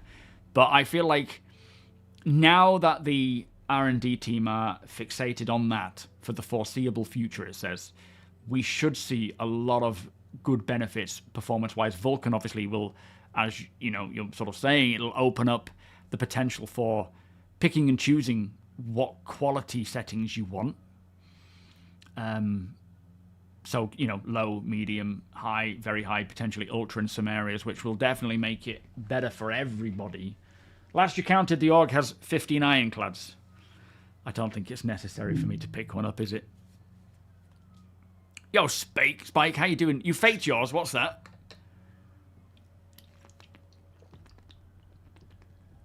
A makeshift city, what, with ironclads? I still don't think we're seeing Starware until we get the inventory rework. Maybe.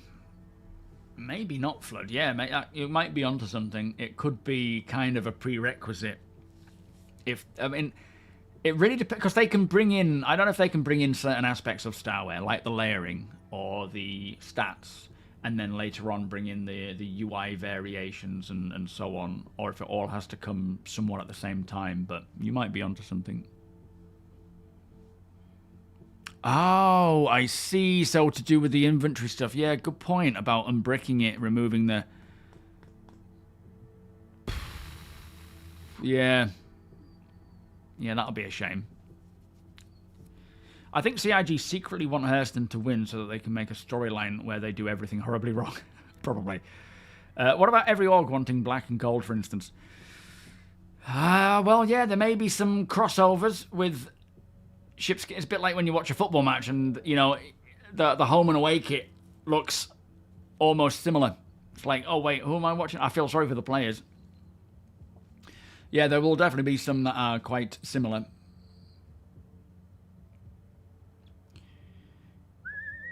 Yo, toss it up. How you doing? Is the transport refactor related to the elevators? Yes. So the transport refactor is elevators, ASOP, transit, like, you know, trams and trains. They are completely refactoring that from the ground up, because when it was built, it was, you know, not done properly or done to the standard that it was needed then. And now they're future-proofing it. They're bringing in a lot more functionality as well as fixing the issues. So yeah. Even though elevators actually don't seem to be too bad. Although I don't think freight elevators are tied to the transport refactor. There are two types of elevators. We have the ones that take you from one place to the next. They are part of the transport refactor, but the freight elevators are not. I think they're more to do with things like instancing and inventory. if anyone else has more information on that one. I think the Polaris would win, but I hope the servers don't lag if the Polaris eventually wins the entire ship showdown. Yeah, the Polaris, I don't know why that's still so bad in terms of FPS. Yeah, VoIP would be just a massive improvement for me, because I have a disdain for using Discord in Star Citizen. That's one of the reasons why I very much don't like doing it, because I love when VoIP works. It just is so much better and feels immersive. And I can't stand using these third-party things for VoIP. It just annoys me to death. But needs must right now. You know, when VoIP doesn't work, we have to have that fallback system. Yeah, exactly. Being able to lower the recommended specs, so forth, just opens the game up to so many more players.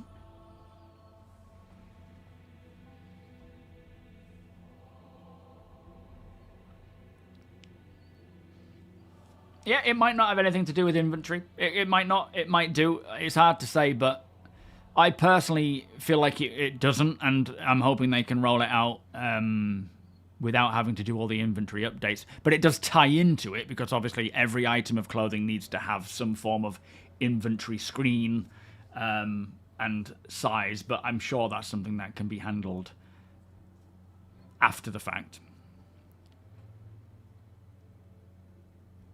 Polaris is winning. Yo, Tomato King, how you doing? CIG is going to need to increase their art team substantially when org skins armors are a thing. There will be so many being sent in for approval. I don't think they'll do it in the sense that people will be approving them. They will most likely have an automated system that will allow it to happen. And if they overlap, that's not a problem, really. That's more of a, you know, it might be like, maybe choose a different, what's it called? Color number, just to change it a little bit. They won't need to have someone sitting there approving it. That would be a slow way of allocating resources, you know. I know in the economy, Star Citizen Live, they talked about the difficulty of managing freight elevators was partially related to the complexity of how many items they handle now. Right. I mean, they're obviously a complex thing, aren't they? And tying with instance stuff. That's something that the transit system is going to work with as well, as the instanced hangars and so forth, like instanced destinations. So, as I say about future-proofing the transport refactor, when we have instancing outside of just hangars and other areas, they will need to make sure that these trains and elevators can actually access those locations too. The showdown page is... Oh, you've crashed the website, have you? Nice. I won't vote yet, then. I will wait. That's hilarious. So the game is down due to maintenance, and the website is down. We're all screwed. Spectrum isn't working. Oh, Spectrum works. Oh, that's good. At least we have something of use there. Yo, Vane, how you doing?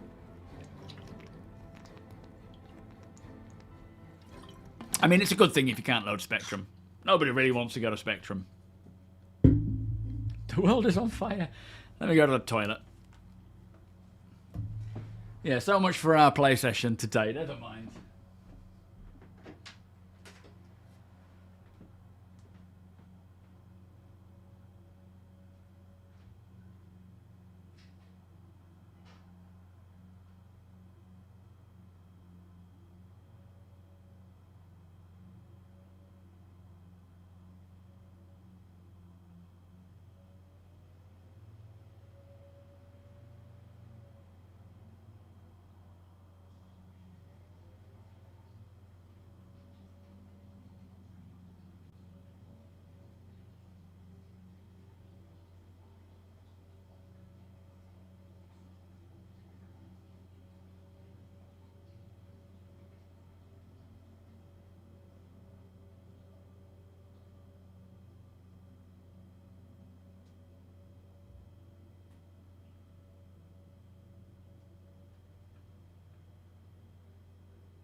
think I'll have a cider.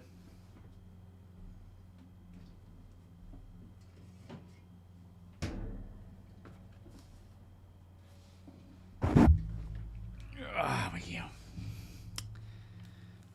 Is it back up yet? All hail the chair! Yeah, I'm doing great, thank you, Vane. Oh, thank you for asking. Maybe the subreddit will go down, yeah. Then we're all doomed. Happy Monday, by the way. It'll be interesting to see what we get this week, considering there's no Star Citizen Live. There should be the roadmap, though.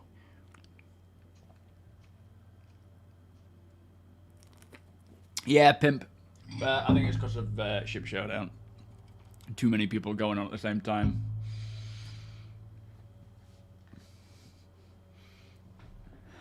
Please try again in a few minutes. Citizen Dre, how you doing? 07.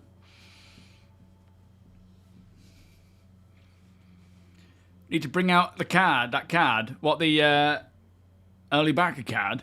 Or the bank card? Phantom. Welcome, by the way. Oh, that's nice.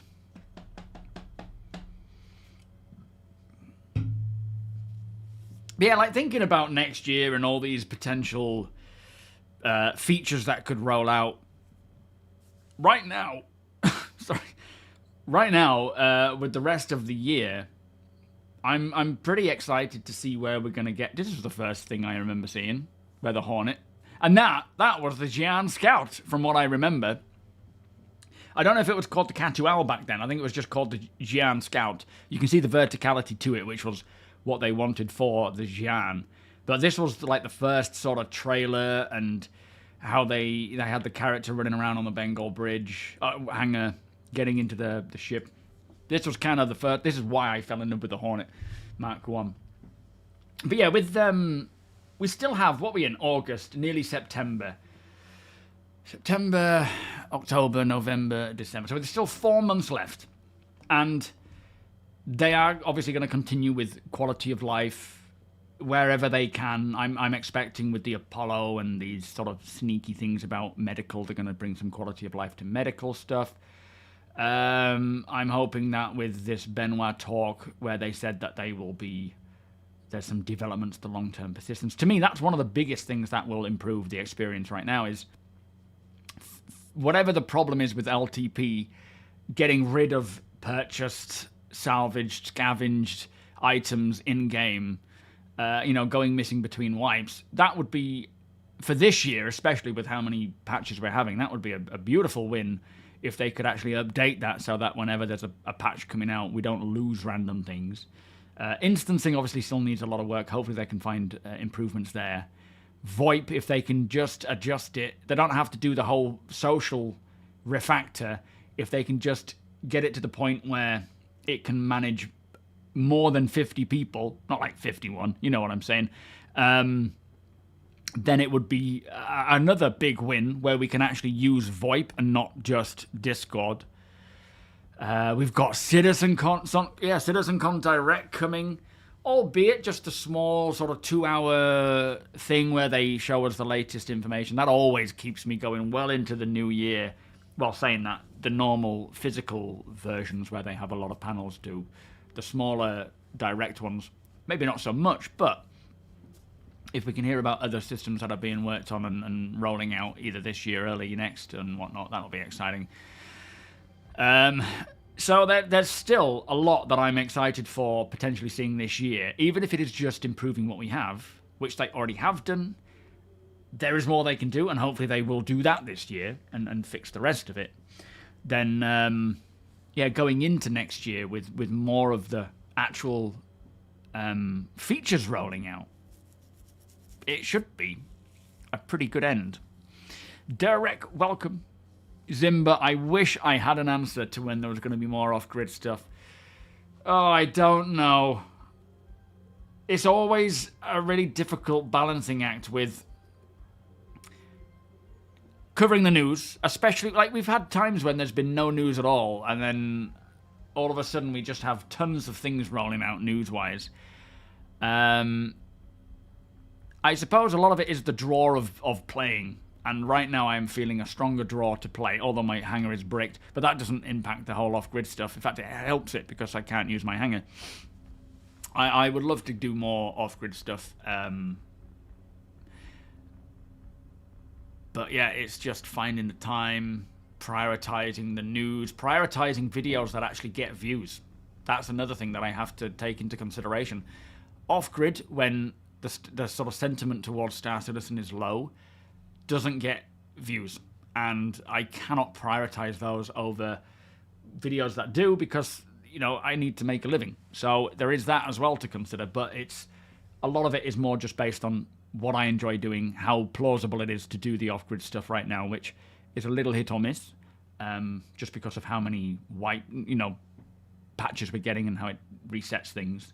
But that's not to say that I can't live off-grid for the duration of a month. What I might start doing is doing like an off-grid series where I live in a location for a month and then go to a different location the next month when we have a new patch, and just sort of keep chopping it that way. I miss it so much, I really do. Is the website back up, Jens? Thank you. Nude videos when? Yeah, that'll be... we'll put that on the Ownerships website.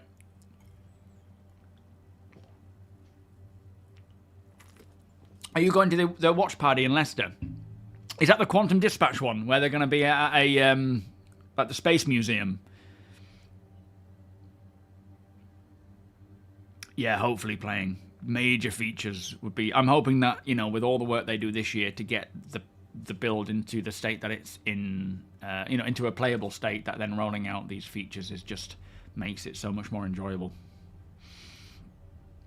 Need to bring out the bank card, yeah. Plug it into your PC, it'll get you in. Might cost you a bit. Yes, I believe 431 is supposed to be next month. I don't know, though, because 431 could be the patch that comes around CitizenCon. It might just be end of September. It might be midway through September. There could be a 4.4 for CitizenCon or for October. We don't really know.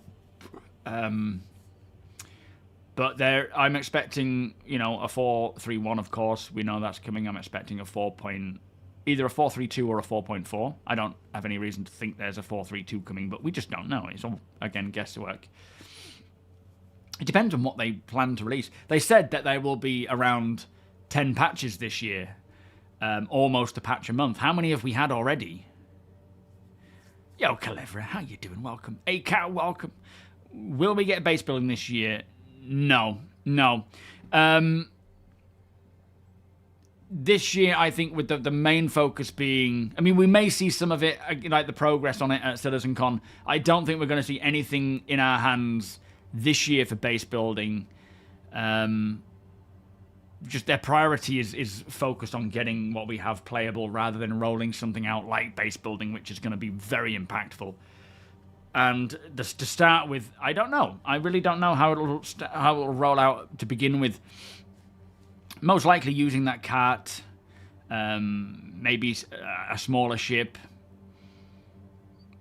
I really don't know how base building is going to start rolling out, because you've got all the land claims, the drones, you've got obviously the null sec, high sec, and so forth.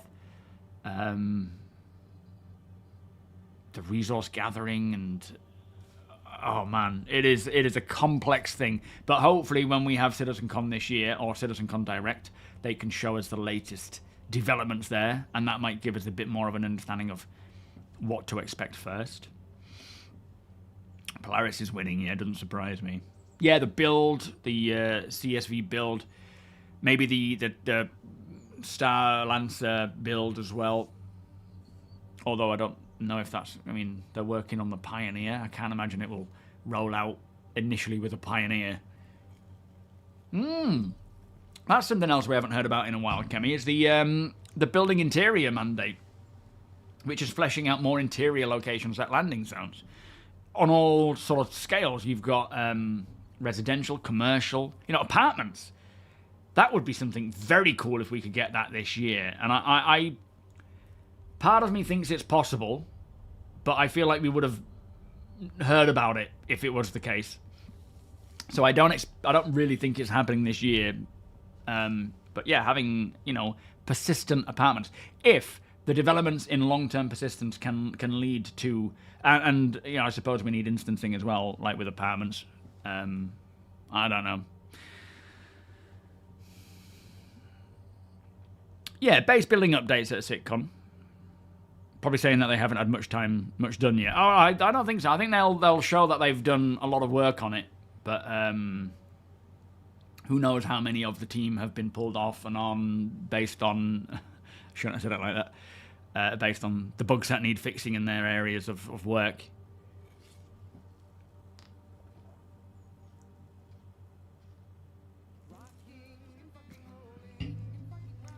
Yeah, it'd be nice to have the build ready for tier 0. Or not even tier 0, just whatever tier they're bringing. Derek, thank you so much, my friend, for the 11-month resub. Much appreciated, sir. I don't expect base building in many, many years. I think next year is absolutely plausible. They are hyper-focused on pushing base building. It is one of their priority features that is getting a lot of resources because everybody wants it. And to, you know, consider, it's funny because there's certain like exploration, bounty hunting, they were original Star Citizen features, and then crafting and base building is like, oh my god, that's possible. Forget those, let's get this out. Which, personally, I'm quite alright with. Although I am very excited for exploration and bounty hunting. Base building and crafting I am more excited for, so I'm happy for that to take precedence. And yeah, I wouldn't be surprised if they have some form of, you know, rollout next year. Oh, I haven't liked that video. Raiden, thank you for the follow. 007 to you. Should get us lathered up. Yes, it would. It would certainly get us lathered up if we saw a more detailed, polished version of base building. I mean, it's all very much pretty far, not far along, but they've made good strides with it. What was that, Flood? Crafting, they had the full game loop working, didn't they? Not base building. I know they said that for crafting, the full loop, you know, of blueprints, like resources, blueprints, the manufacturing and so forth, is working internally. And they just need to get that into our hands and hook it into the other game systems. So, yeah, I can see crafting coming along as well. 2026, the most important year for Squadron. Oh, well, yeah, absolutely. And hopefully that nothing changes there. Yeah, I think base building and crafting gives a lot of direction for players. Like right now, our direction is mostly like missions that are sort of predetermined, right? They're crafted by CIG or they're developed by CIG. I myself and many others enjoy the sort of open-ended, organic style of things of just reacting to what's around. But base building and crafting gives true reason behind doing something because you are gathering resources, refining resources, delivering those to crafters or yourself to craft, and then having those items like you have a purpose. Missions will still be there, of course. And they can unlock a lot of blueprints and so forth, but it's that whole tying into the economy that will really determine what we decide to do and when.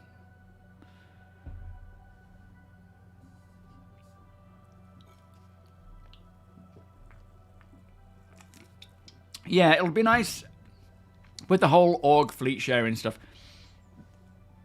I don't know if it'll come along the same time as base building. That'll come along likelihood when the social refactor is sorted. Whether base building is out already or still in the works or, you know, somewhere in between is yet to be seen. But it's very much a oh, flipping it, that's loud. It's very much an unknown at this time. This video link, what, this Squadron 42 trailer? Hang on. There you are, mate. Thank you, Gene.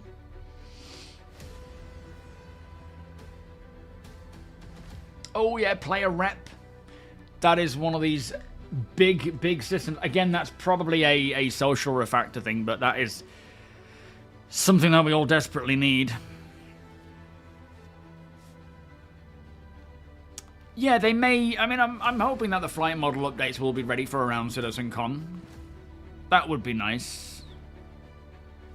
I think it's plausible, but I don't know. I think we could see the basic of base building at the end of the year, but likely more for next year. Maybe. I think they may get it to the point where it's you know, actually usable on a small scale. But yeah, I don't know if there's more to be done from, let's say, a PlanetTech standpoint or somewhere along those lines. So it could be. It could just be getting it into the players, you know, how we use it. It's just too hard to say, because you've got also things like hacking where they're working on how to teach us about hacking. Now that could be something that comes along quite quick, or it could be something that takes a while to get that into our hands because they need to come up with a way of explaining how it works. Right, so they were saying it's just UI really that's needed for players to understand how base building and crafting works. I mean, there is obviously a potential that we could see any of these things come along, like even base building by the end of the year, but I just personally think with their focus being on playability stability, they're purposely holding things off because they don't want to cause too much of a ruckus with the servers and the build to the point where it undoes everything they've already done, and then they'll start rolling that out later. And I think that's where the tech preview comes in handy, is that they can do that without really interfering with the live build and seeing how these features can impact a build.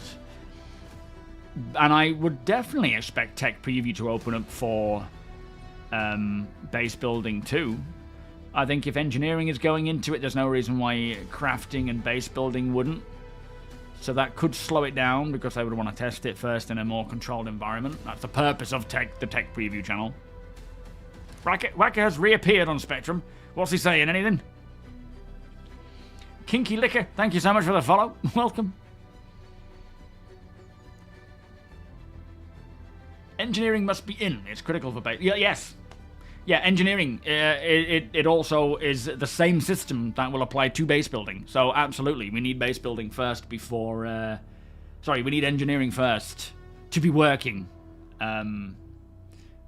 before base building can come in. And if that goes to the tech preview within the next couple of months, it might remain in the tech preview for the next couple of months after that, and so on. And it just kind of knocks it back. So I think it's best intentions could be to get a version of base building out by the end of the year, but I think it's highly unlikely just because of the amount of testing that needs to be done for things like engineering before it can even be possible. Maelstrom, oh man, it's one of those systems that Vulcan needs to come in before I think that can even potentially roll out. I don't know why, I just get that impression, or they may have said something like that, but it's already running in Squadron for, what did they say, like 70 or 80% of it is implemented into Squadron. I don't know if I'm saying the right facts here, but it's. I don't think that's going to be a this year thing. I think once they get closer to Squadron releasing, so next year, we're going to see a big flood of things come over from Squadron to the PU, like Maelstrom. And then see that get distributed to the various systems and locations and things and items that need it.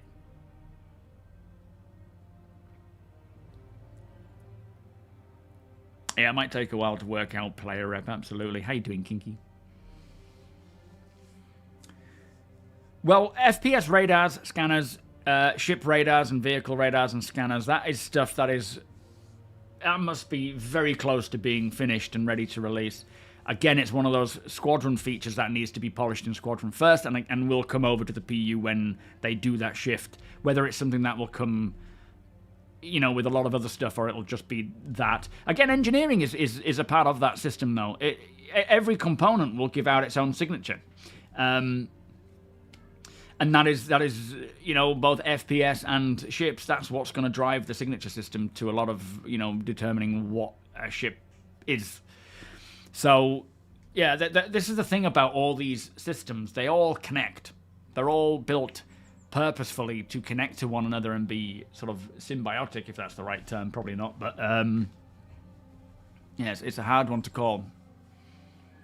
Your slave AI engineers. Unfortunately, that isn't going to be until after 1.0. Oh, here's the helmet stuff. Look, this is because I was taking a screenshot for my thumbnail, but as you can see, I'm hoping it's not going to be long until they actually have every helmet capable of doing this. Oh, is it not related to Vulcan? But Vulcan will just likely come first. So it's not like it needs Vulcan then to get it to work. Okay, thank you, Tomato King. So if you watch this, like, obviously you've got physical helmet, you put it on, and then the UI boot up sequence. Every helmet will have this. Each visor will have its information, and I mean it'll be shared. So yeah, I'm so excited for that. It does feel like it's time to make it more of an actual game now that the servers are actually working, at least. Yeah, and this is why they haven't been able to properly do this year of playability and stability until now. They can't until, I suppose, static server meshing was in. Now that we have that, they're focused on making what we have actually playable and enjoyable and less of a problem. And then I suppose as well, because like what they've been doing with all these features is layering problems on top of problems, you know, so that needle in that haystack gets just covered with more haystacks. They're fixing these issues, bringing in more finished versions of systems and tech, so that when it comes to actually bringing out more features next year, they know that the problem lies with that feature and not with something else underlying that they have to go on a hunt for.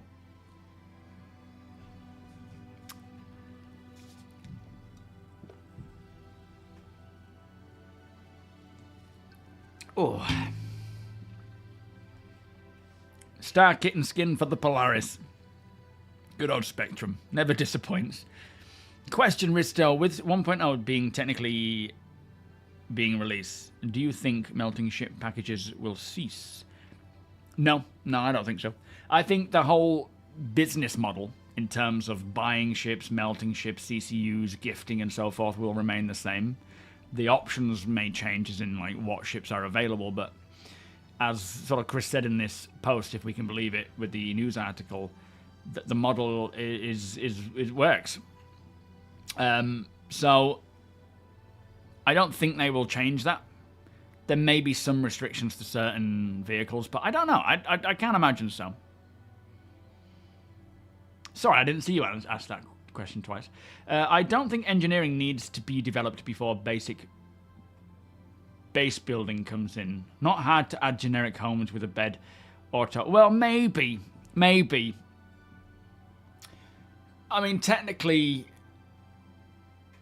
well, I think it does, because if you watch back at the CitizenCon panel, they're showing you that that house is powered with that connection, that engineering connection. That's not to say that you don't have to, you can't just build a place and not power it, and it can be, completely unpowered. You can still live in it and use it. So technically, I guess it's correct. You don't need to have engineering to build a base, but I can't imagine they would want to roll it out without having that option to put a power plant there and resource gatherers and so forth. Personally, but I could be wrong. I wouldn't be opposed to them just rolling out base building, even if we don't have engineering and connections and things. I would be very happy with that. But yeah, I feel like they would just want to make it a bit more beyond, because that would be more like tier 0, which they are avoiding tier 0 more so now. But I don't know. I really don't know.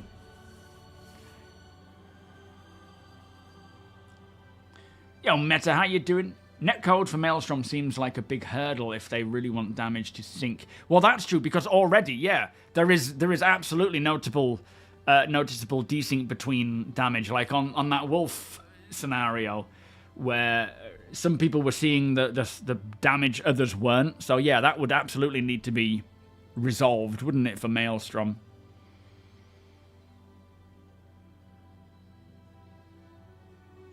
Well, there's other priorities right now, I think, is what they're sort of saying, Catch-up. There's, you know, more fundamental things that are actually going to improve what we have before bringing in other things. But they know how popular base building is, and it's popular to them. They want it. They're excited for it. But they don't want to rush it, of course.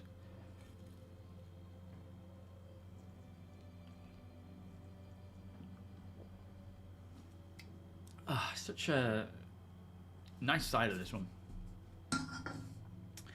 As the game continues to evolve, gamers who discover Star Citizen will also discover other ships that they might need and want. Ship melting will stay constant. Same with salty vets out there, outgrowing their old ships. Yeah, I think like part of something they've said in the past is because Star Citizen isn't a pay to win, they still want people who might not have a lot of time to play the ability to gain these other ships through other means. So, you know, using real cash.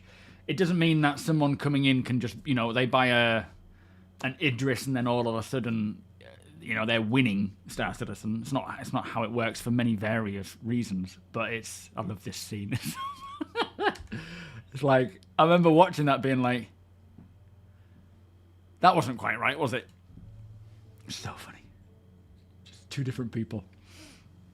So yeah, the business model works fine, and it obviously funds things properly.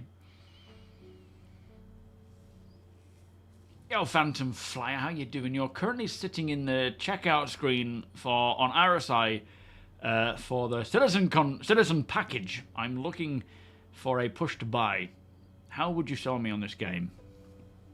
I think if you're already looking at the Citizen package, what does that involve? I don't think you're needing a push. I think you already know it's the right decision. What's the Citizen package? What's the Citizen package consist of?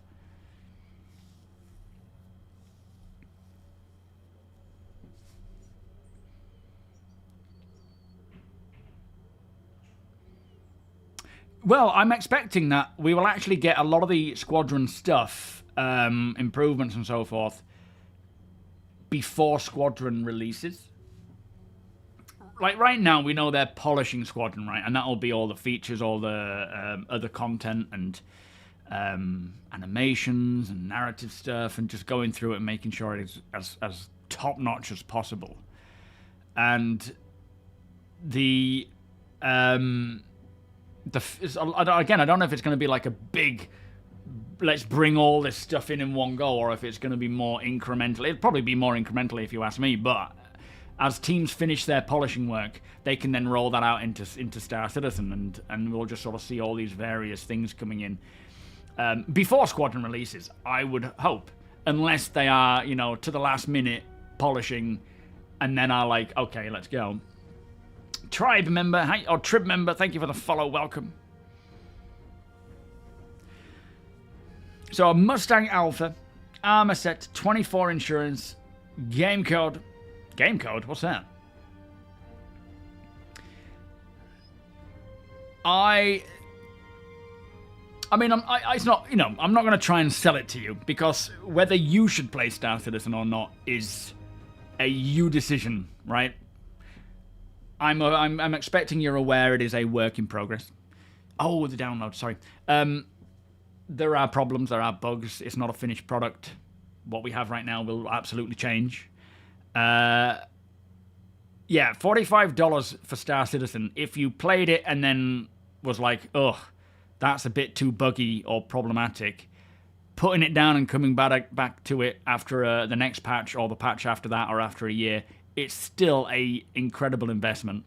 And as I have said multiple times, oh, Jolena, thank you so much for supporting the stream. Very much appreciated. Here's some emotes for you. Beers and patty, please. For me, Star Citizen is the sort of be-all and end-all game. There is nothing else that I really care about in terms of gaming, and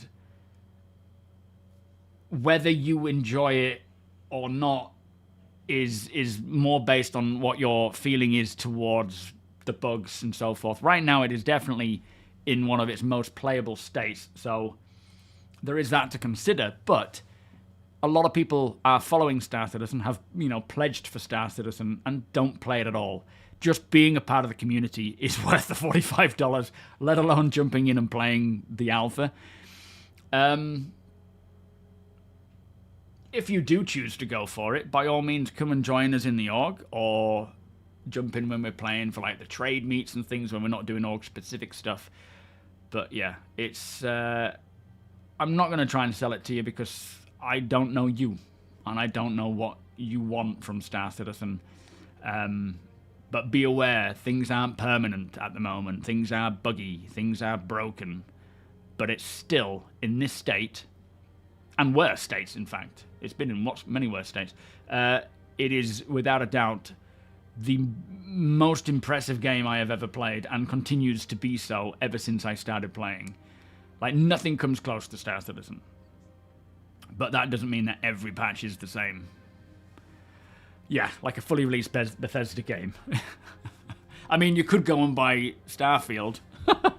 You probably already have it, do you? Before buying the cheapest pack, make sure to use someone's code. Yeah, you can if you know someone who is a backer already, or like a friend, get their referral code. Or actually, I don't know, maybe wait for the free fly, because you can actually try it for free in a couple of days and see if it is something that you will enjoy, and there may even be a referral bonus at that point.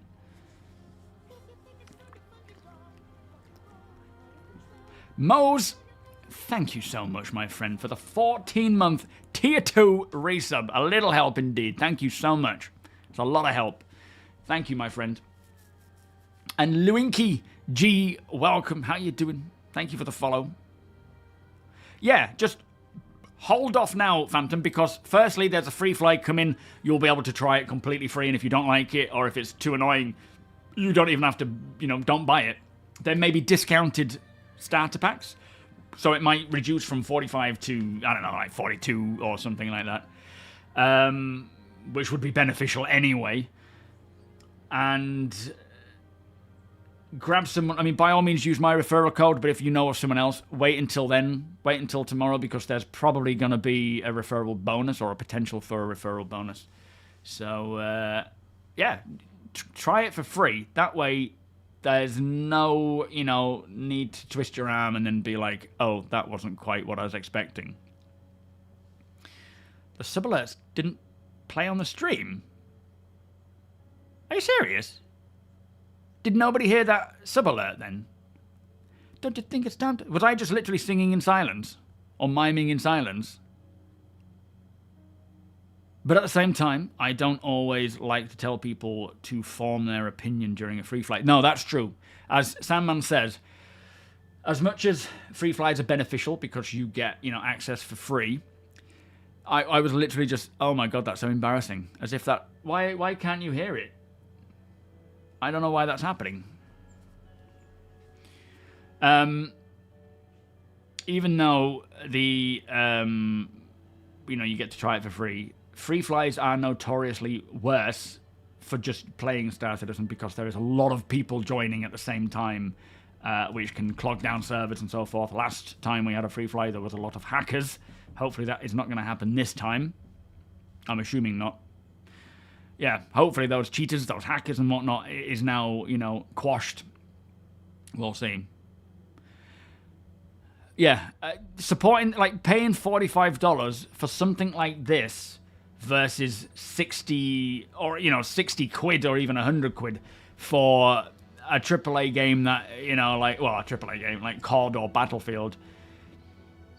For me, it's a no-brainer. But you are getting an alpha. Yeah, the Avenger Titan is usually on sale, isn't it? Finally got your permanent crew, Gene. So your friend got the game on Friday, and as a surprise, his brother did. Oh, very nice. So they're joining you, are they, as your permanent crew? There's a lot of games that you enjoy that are as buggy as Star Citizen. Are they ones that have actually been released as well? Or are they work in progresses? Even though the game has its bugs and issues, it is more than enough game to be worth $45. Yeah. And it's just going to keep getting better. Unless we have a patch like 4.2.1 where it just gets worse for a little while and then it gets better again. Yo, zonked. I personally would call Star Citizen Squadron an actual true quadruple A game. What they're doing and how they're doing it and the sort of quality that is involved in it and the depth, to me it is a true quadruple, you know, A game. What game was recently released that was supposed to be a quadruple A one? Was it that Star Wars one?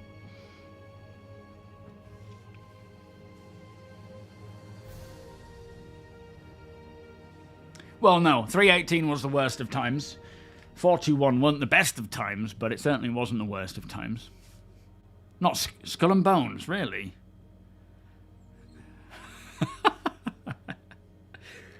Oh, okay. Yeah, I'm the same, Daz. You sort of... I think it doesn't matter when you join Star Citizen. While we're still in alpha, we all go through the same emotional roller coaster where at first it is the honeymoon period where everything is just insanely cool. And then you start to get bored of the repetition and the bugs. And then like something might happen that might stop you from playing for a little while. And that gets really irate. And then you put it down, and then something comes along like an announcement or whatever, and you're like, oh, I'm excited again. I am slowly starting to feel that original backer nostalgia excitement. I had it earlier this month, where I started learning Xi'an and reading all the lore again, getting in and playing more. Now my hangar is bricked. I'm a bit deflated by that, but I'll get it fixed. Hopefully this will fix it. Have I got the ASD kit, Paul? Well, the armor? No, I haven't. I'm not grinding that much for that. It's not worth it to me. Yeah, a lot of people couldn't pride. Yeah, 3.18 people literally couldn't. Like, a good chunk of people, probably the majority, couldn't get in. What did I say, Tamara King? Didn't I say Starfield? Well, no, I didn't think that was a quadruple A game. They didn't call it a quadruple A game, did they? I think I was thinking of the Star Wars game. Didn't EA say that the Star Wars, whatever it's called, Rebels, is that the one? It's just an A game, and Skull and Bone is just an A game. I don't know what caused them to say that. Looking at this, like, especially if you know what is going on, like if you know that every single one of those ships, although it won't be streamed in at the moment, they have full interiors. The damage is physical. Every projectile you get hit with leaves a physical damage, you know, in there. You've got this. There's just so much being shown here that on the surface, people won't know. People won't have a clue. Like the cloth tech oh man, there's just so much. It is not like a traditional game in any way, which is one of the reasons why it's taking so damn long. It is, to me, a true quadruple A game, or it will be. Just the experience that we have in, like that Wolf event, for example. Doing that, like, there's no game where you can do that in that sort of style. Maybe some big MMO which looks a bit cartoony for the sake of the graphics, performance, and whatnot. I don't know any game that would allow us to load up 20 ships inside a ship, fly around to a location while being escorted, while fixing those ships up inside, going around and having a drink and chatting with people, and then arriving at the location and all having to jump back into your ship like it's some sort of... what's that race called? Across America. Like it's like a race like that. It's just insane. Ruffy, how you doing? Welcome.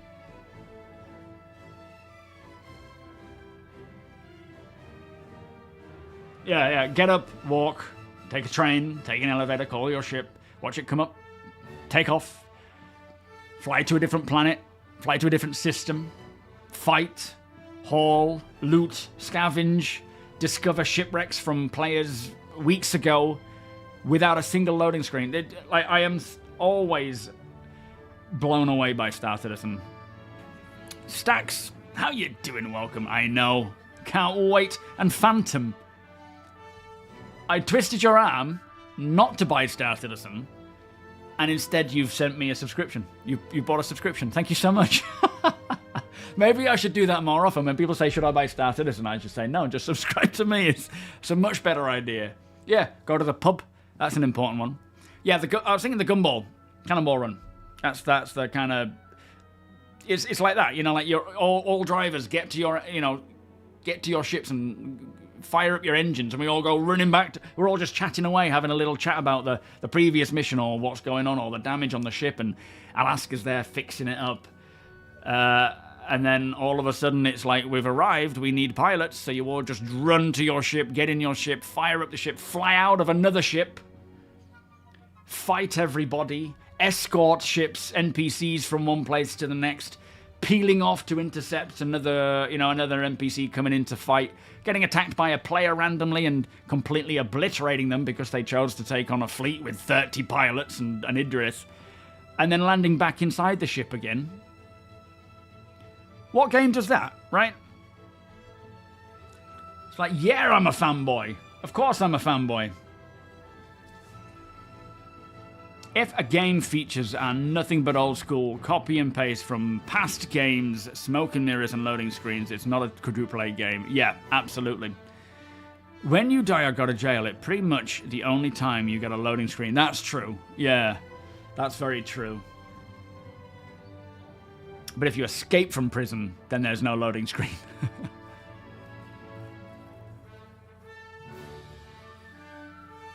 You know, fly your ships with 2 joysticks.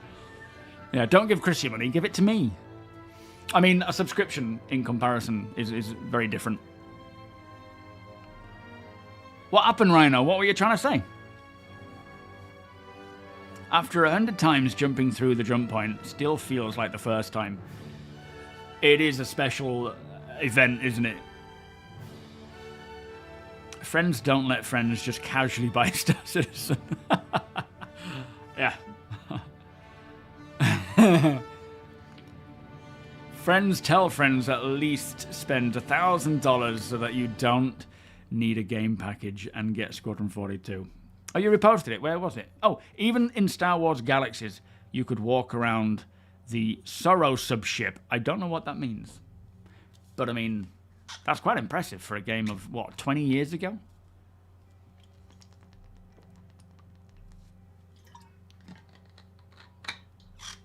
Imagine if Battlefield 3 expanded over all these years instead of being split. Yeah, that's what I wanted with GTA. And I think Leslie Benzies, when he used to work there, that was what he wanted. Where he, like, I remember when GTA 5 came out, and he was saying that he really wants to, you know, bring in like the New York side of things and take planes to them and just have this open-ended, not open-ended, but, you know, like you take a plane to go to this other place, Liberty City and other places like that.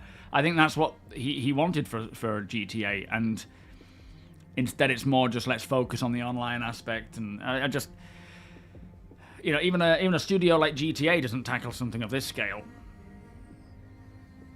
Sorry, Rockstar.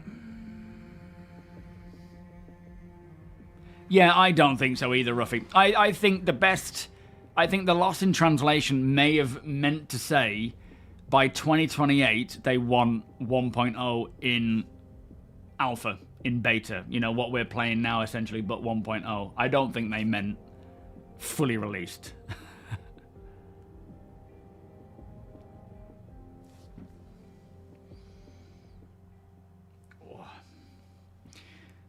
Oh, they're selling for what, $1 million each? Yeah, but you've got to grind to get it though, haven't you? Like, people are grinding 50 ASD Onyx facilities 50 times just to get the full suit. I would rather pay $1 million in creds and get it if that's what they're selling it for.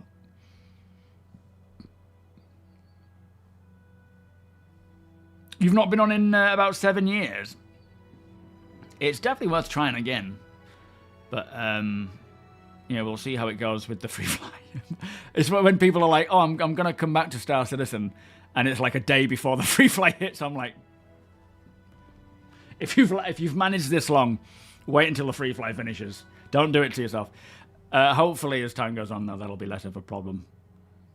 Me too, Alaska. I love seeing you running around with a multi-tool fixing all of our wolves.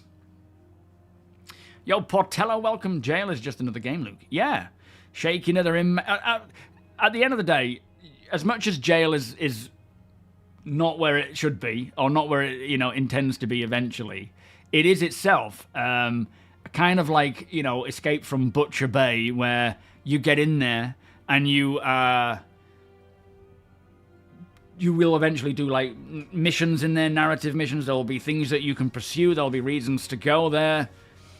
Outside of it just being a punishment, which is, supposed to be a punishment. But yeah, there's the intention of prisons are supposed to be just as much content as anywhere. But yeah, not at this moment, of course. Yo, Pariah, welcome. Coming back after 5 years break, and the changes are immense, especially at Orison. So you've been playing after 5 years. It is nice to see, especially veteran backers, because there's so many in my community who I have known now for going on a decade, right? And every so often they come back, they go away, they come back. And it's so cool to catch up and see them coming back. And hearing that people are coming back and having a good time is great. Because for a long time, we've been hearing, only bad things. So the fact that that's true testament, right? People coming back after so many years, finding that actually the game is in a really good state now, versus those who just, from the sidelines, are like, it's still a scam, or it's still broken. It's like, yeah, but do you play? You probably don't play at all, do you? Yo, Frosty, has it finished now? Is it back on? Typical that, because I'm literally finishing the stream. Yeah, having a PC to play it is better. Although you can guarantee they'll roll out this Vulkan update with all these different graphical settings, and your old PC could have handled it. But there's nothing wrong with getting a new PC by any means. There is a game update. Is it to do with this whole maintenance thing, I suspect?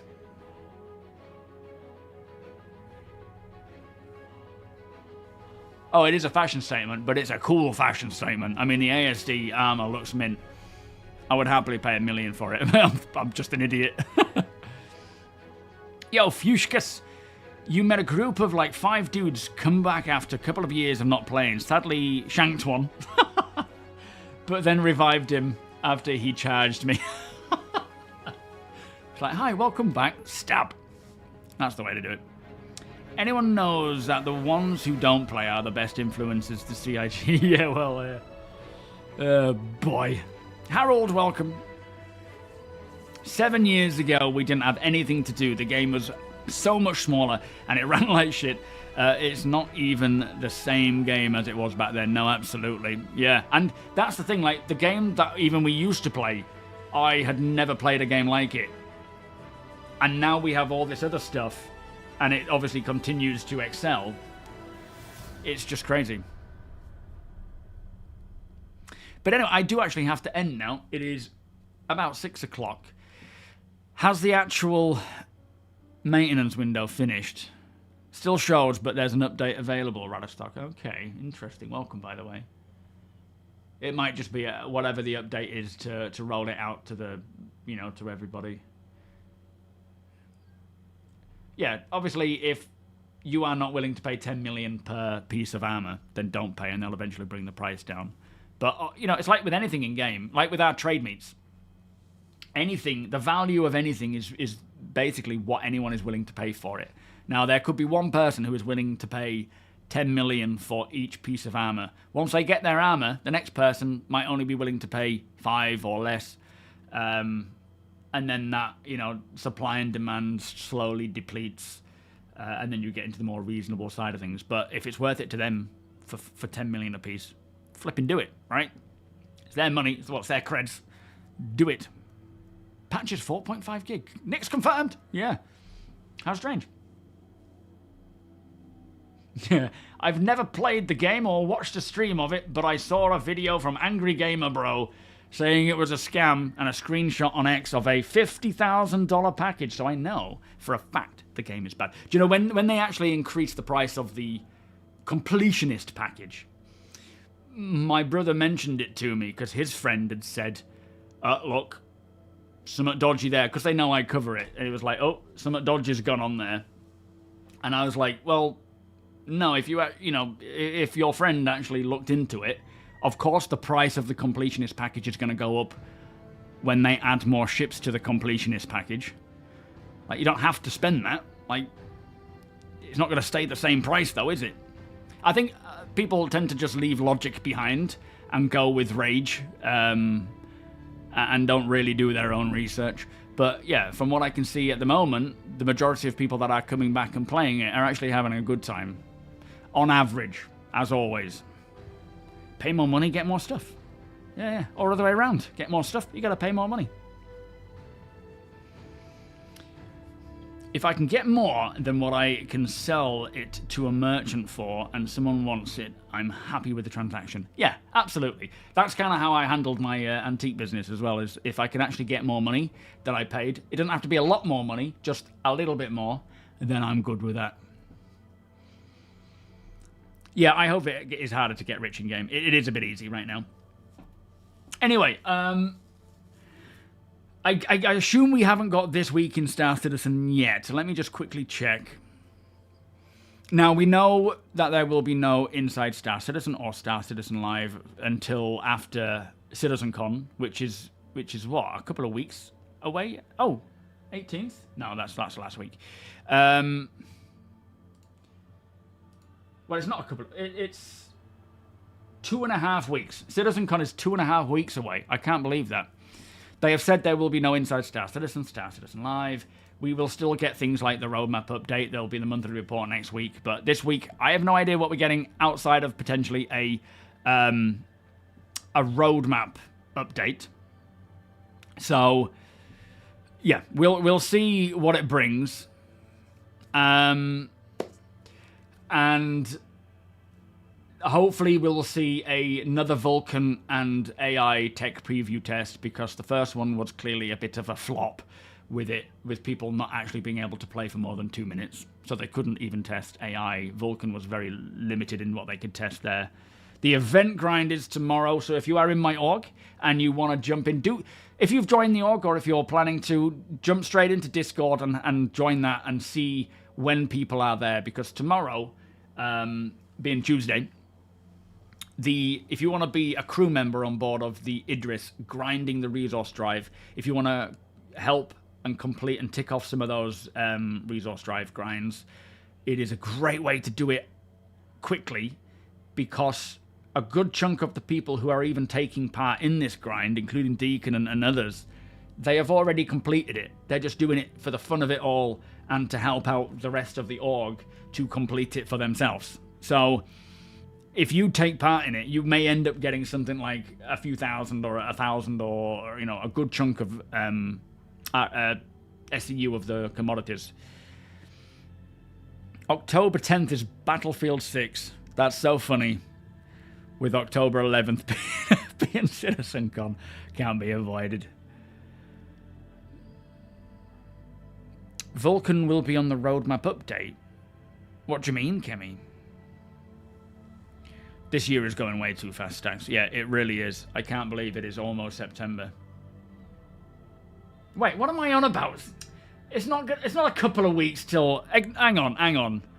Yeah, October 11th. I said it's 2.5 weeks till CitizenCon. That is not the case. It is 2.5 weeks until September 11th. October 11th is CitizenCon. Ignore me. I'm surprised nobody seemed to pick up on that one. Yeah, you did, fuck. What am I talking about? Okay, we still have a bit of time left. Oh my lord, I need another coffee. We are 6 weeks. Yeah. Oh my goodness. Between now and then, I should be able to get out this Star Citizen Live video talking about all the ship updates. There is so much in there. Things that I, want to draw more attention to, things that I want to highlight more, not highlight more, but expand on, bring a bit more clarity to them. I have just put out the video covering the French post where they say that Star Citizen 1.0 is promised to release in 2027, 2028. Anybody got any doubt? Is that your birthday, Stacey? Oh, happy birthday for the 11th. You're only 6 days away from my birthday as well. I quantum entangled the dates. I certainly did. Flipping heck, that's a bit of a blunder. Yeah.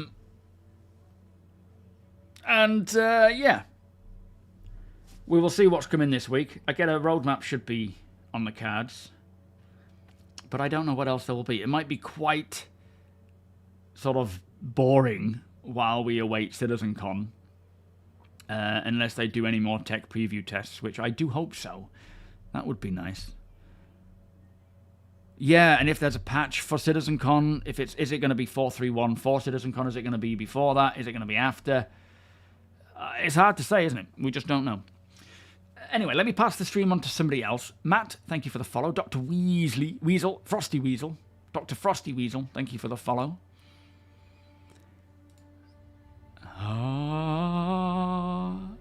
That certainly wasn't the right key. We've got Space Tomato on. Should we send it Space Tomato's way? Talking about the latest news. They've already confirmed both a September ship, Apollo, and an October ship. With the yeah. So we could see 2 patches between those 2 dates. I think they have to. I could imagine CIG is on the verge of losing funds due to European laws that they have not released a viable product. Oh, okay. Me knowing much of those laws being American, your thoughts? I have no idea. I don't think so. I think they're absolutely fine because they have lawyers and they follow the rules. I mean, they've been sort of wrist slapped before, but, you know, it's not like they're new to this kind of thing. I don't think there's any concerns there. I don't think they're rushing anything for the sake of, you know, being sued or breaking laws. I think they're just doing what they have always said, is that there's no dates, they're just pushing. I don't live in the EU either, yeah.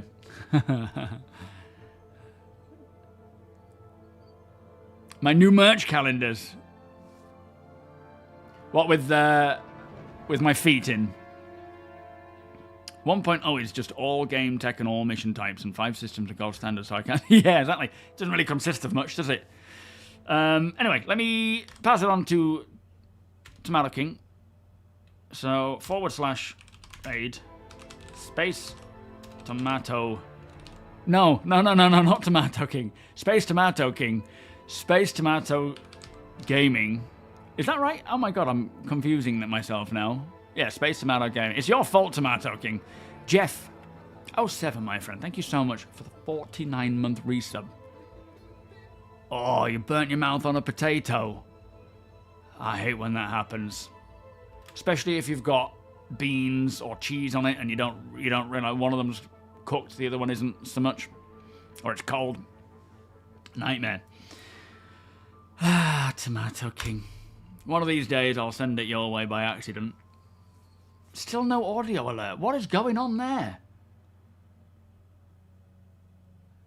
I'm baffled by these things. This is the problem with all this tech side of things. I have no idea why. So I don't even know where to start figuring that out. Rye, how you doing? I'm just wondering quickly, do players love the focus on PvP? I wish they would focus on base building and actually building a working community. If I want to just kill they want everything. It's all encompassing. It's not that they just want to focus on PvP. It's not that they just want to focus on PvE or industrial or multiplayer. They want to. They're focusing on everything. We have seen a lot of PvP because it is part of Squadron in the sense of combat, and that's what they do with, you know, the PU. They have combat, but they are heavily focused on industrial. Like we have salvage, mining, hauling. They are working on base building, of course. They're doing it all. It's not one thing. It is all things. Oh, is it just quiet? Oh, okay. Okay, maybe I just need to turn it up. What gives? Apologies, mate. I'm literally just bouncing right before it gets over to Space Tomato. Have a great evening, everybody. And I will see you all on Wednesday. Much love. Bye-bye.